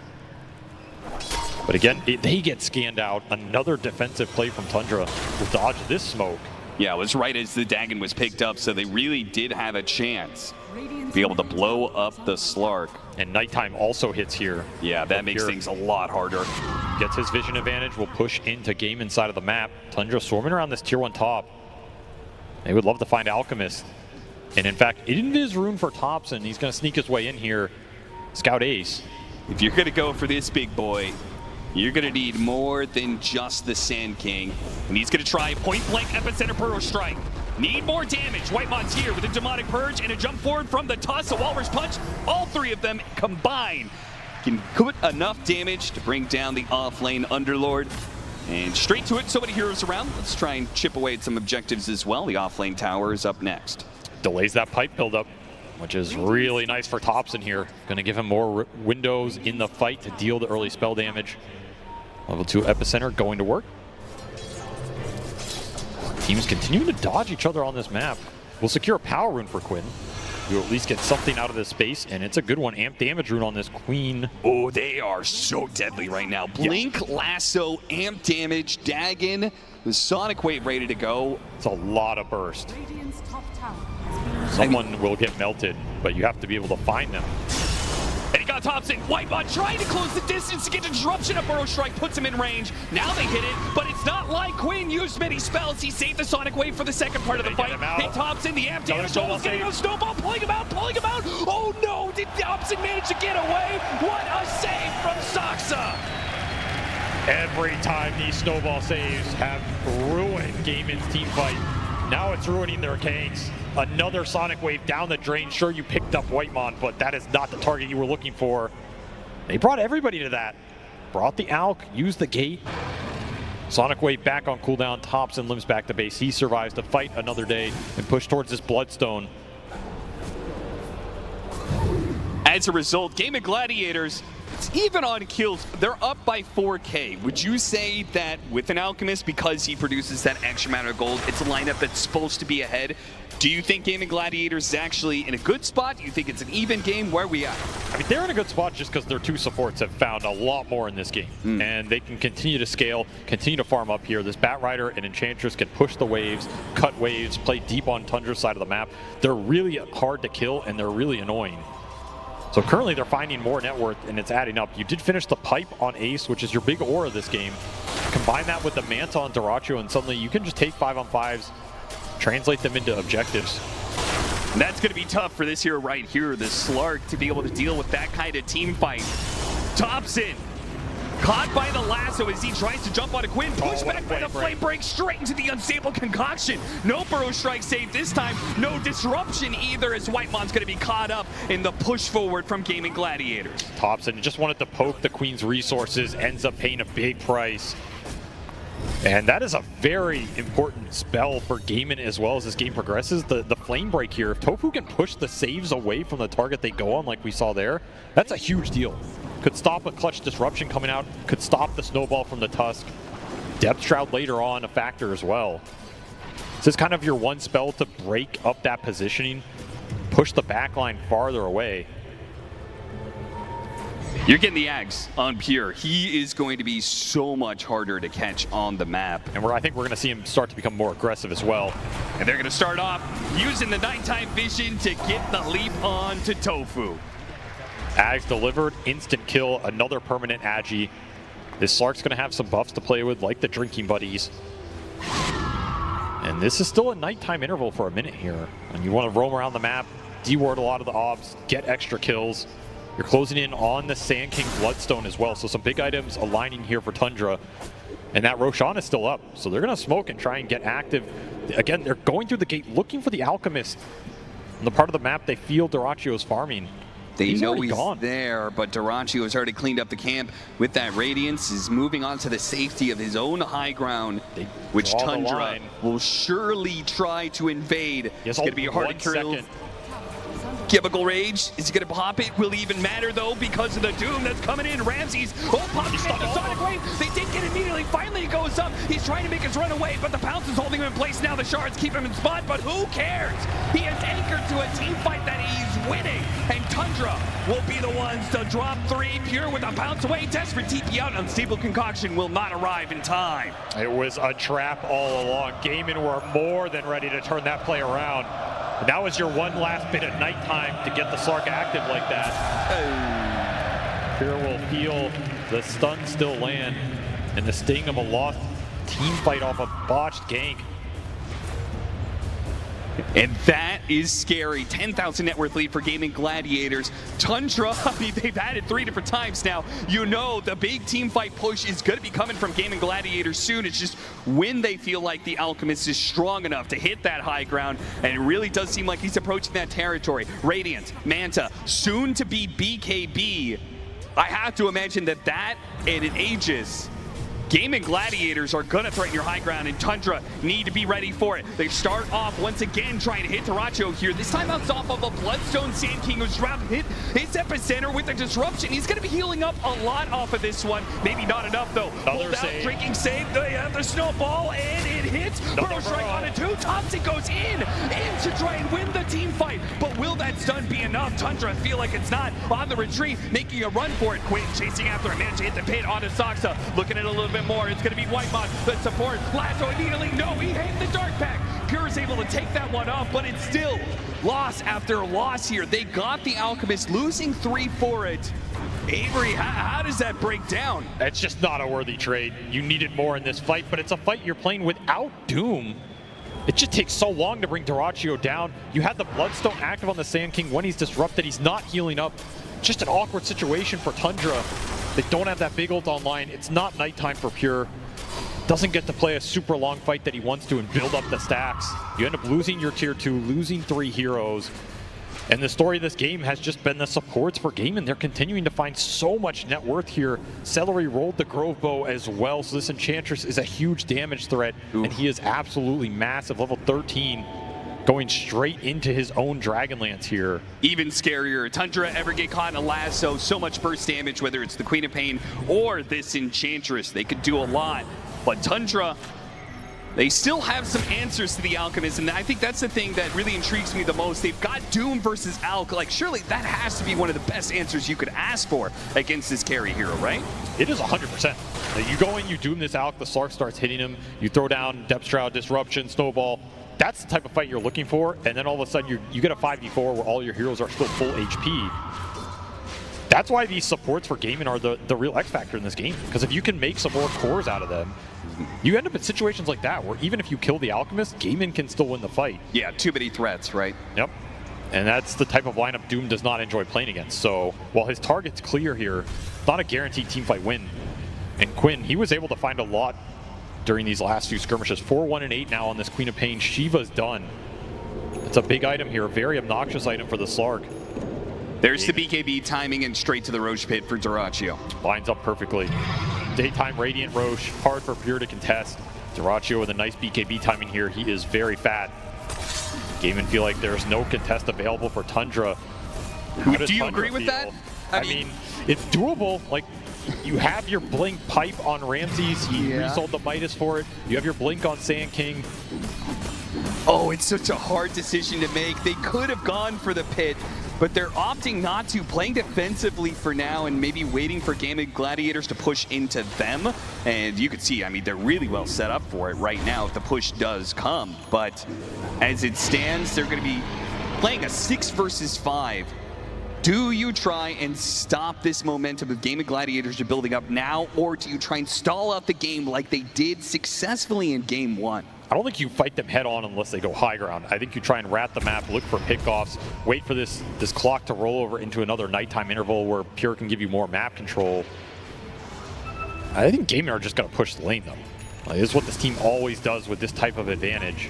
And they just picked up an Ags on Ace. This was one of the faster Ags I've seen on him. Kind of an unconventional item on Underlord before you have some of the other auras. But a second pit off this gate could really debilitate the backline for Tundra and just make Quinn's life easy. If everybody's rooted for the entire duration of the fight, this Queen's just going to do an insane amount of damage. It also makes like these high ground engagements easier, right? If you're sitting in a fixed area and that fixed area has double pits around, maybe even a triple, depending on how close he is to the fight, could be really annoying for Tundra. And for Pure, like jumping and fighting into these pits. Yeah, you can dispel some of it, but eventually they snag you. Dark Pack's only going to do so much. You really need a BKB. Something he's not going to be rocking for quite some time. 18-11, a 16,000 net worth lead for Gaming Gladiators. Can we hit the nighttime interval? It's the big question in this game. Can Tundra hold on? Can they find a way to win a team fight? Get themselves back in this game. Blink daggers are online. They spot Topson thanks to a high ground board and pull him back into his doom. It's a lasso, chain stun combination. Topson still managed to get off his bloodstone. Oh, a disruption, dodges the sonic wave. He's going to come back out. Can he survive though? Not a chance. Dyrachyo just doing too much damage. Your saves are not enough. It's just a momentary respite until the sleep comes for you. The death. 4 down for Tundra, straight back to that tier 2.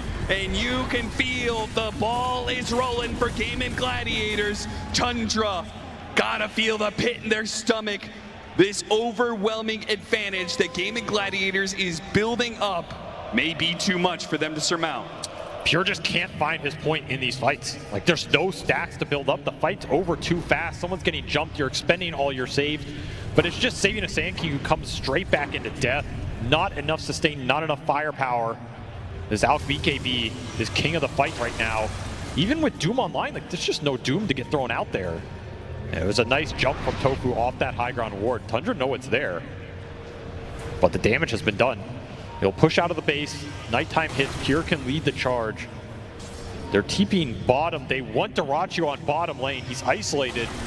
Ramses knows it. It also means that Dyrachyo doesn't have much help. Oh, he missed the stomp. He still managed to get the Doom off, but it's after the Manta. Topson's coming in with some extra damage, though. The Doom just means all this regen is just not working for this Alchemist. Maybe, though, they can still get some exchanges. Maybe they can still keep him alive. Even the pipe might. No, he takes out of the last what can one. Pure do? Pure comes in. Can he do this? Because Topson, he needs a little bit of heal. Fortunately, he got the shard from Pure, helping him out. Pure needs to use his own ultimate now, and he's going to stick around trying to still finish up this Bat Rider. They've got him. Saksa, he snowball saved. Yes, he gets him inside of it. But back inside of the pit, you're just stuck in the same old muck and mire that you were in prior to the disruption, prior to the snowball. Again, they kill the Alchemist, but the trade-off is just against Tundra.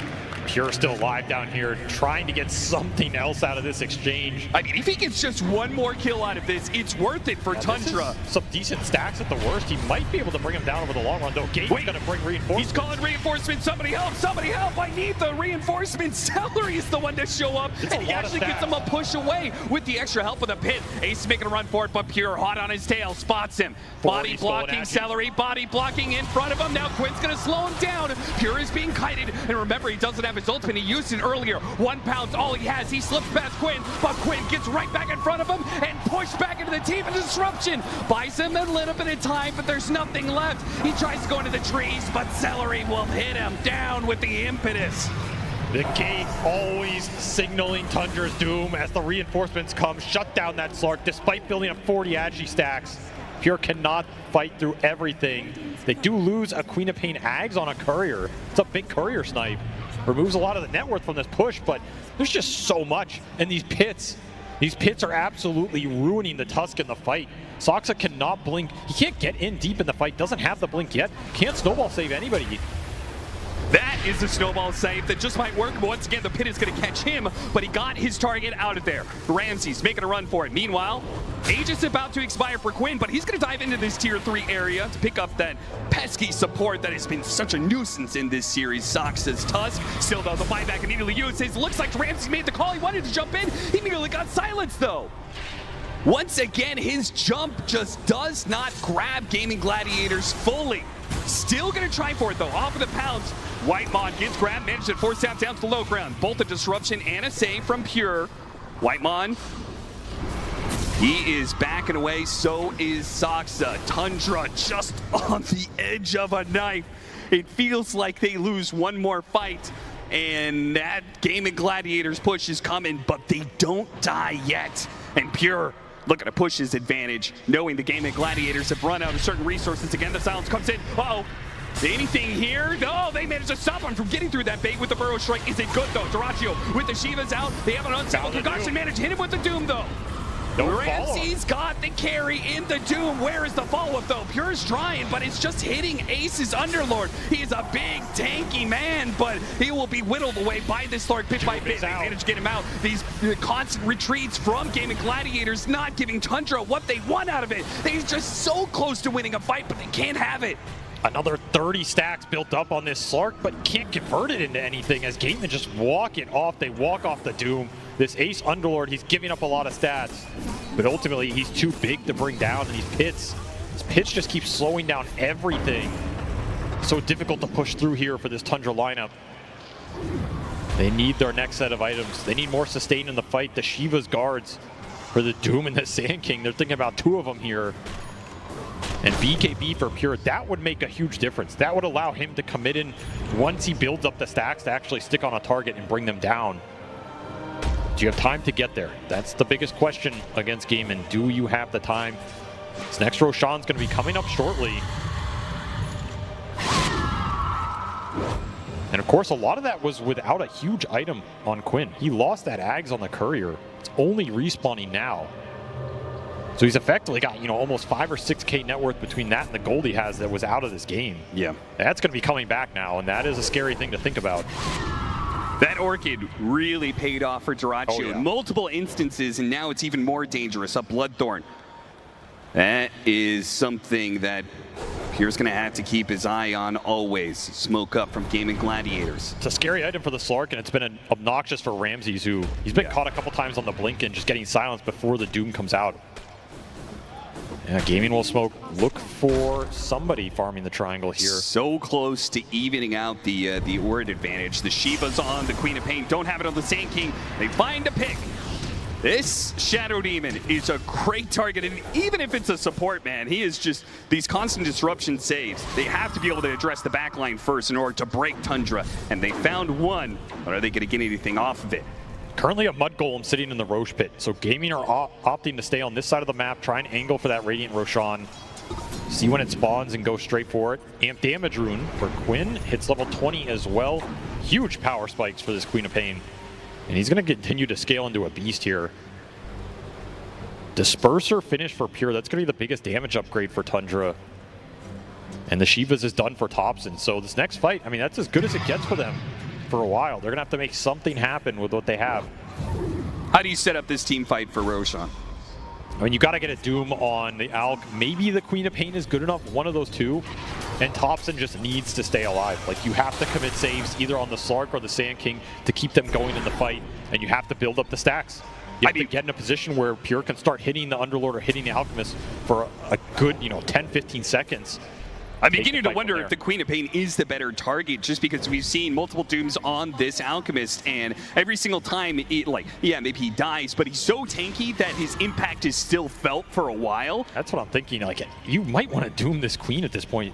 It takes a lot of the damage and network out of the fight if you can burst Quinn down. And you don't have the best control to lock him in an area unless the Slark's on top of him, which just hasn't been the case. AC finished for Ace here. That is a massive armor upgrade for the team. And the fact that Dirachu doesn't have to build it here means he can go into a butterfly.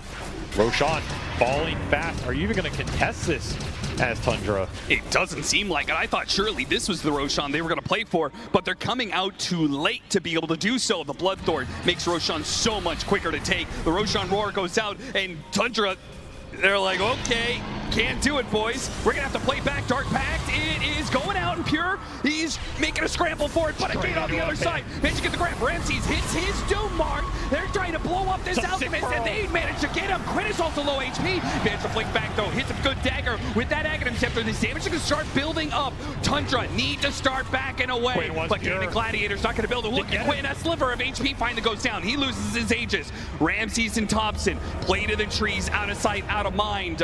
Gaming Gladiators without their Alchemists are going to try to be the ones to retreat now, but Pure full HP. He wants more off of this one. He knows this is an opportunity to get as much net worth out of Gaming Gladiators. Just one more core kill would put so much into Tundra's pocket. But no, a Yule Scepter and a blink away gets Quinn out of there. And same goes to the Batrider. Pure does what he can, but it's not enough to get more. What an insane fight from Tundra, though. They had so much go right for them. They got the Doom initially on the Alk. That's a beautiful find from Ramses. They got a 2-man core burrow strike out from Topson. Epicenter on everybody. And then they had like a 3-man Death Shroud. Death Shroud in the middle of all that. Everyone's just healing through the damage. They're able to get everybody out alive.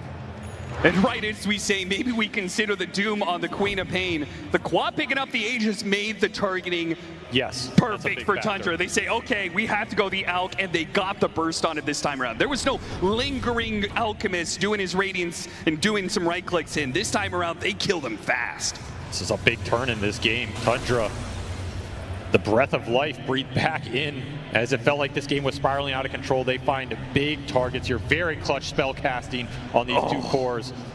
And then this Depth Shroud just going in. It does so much to sustain everybody here.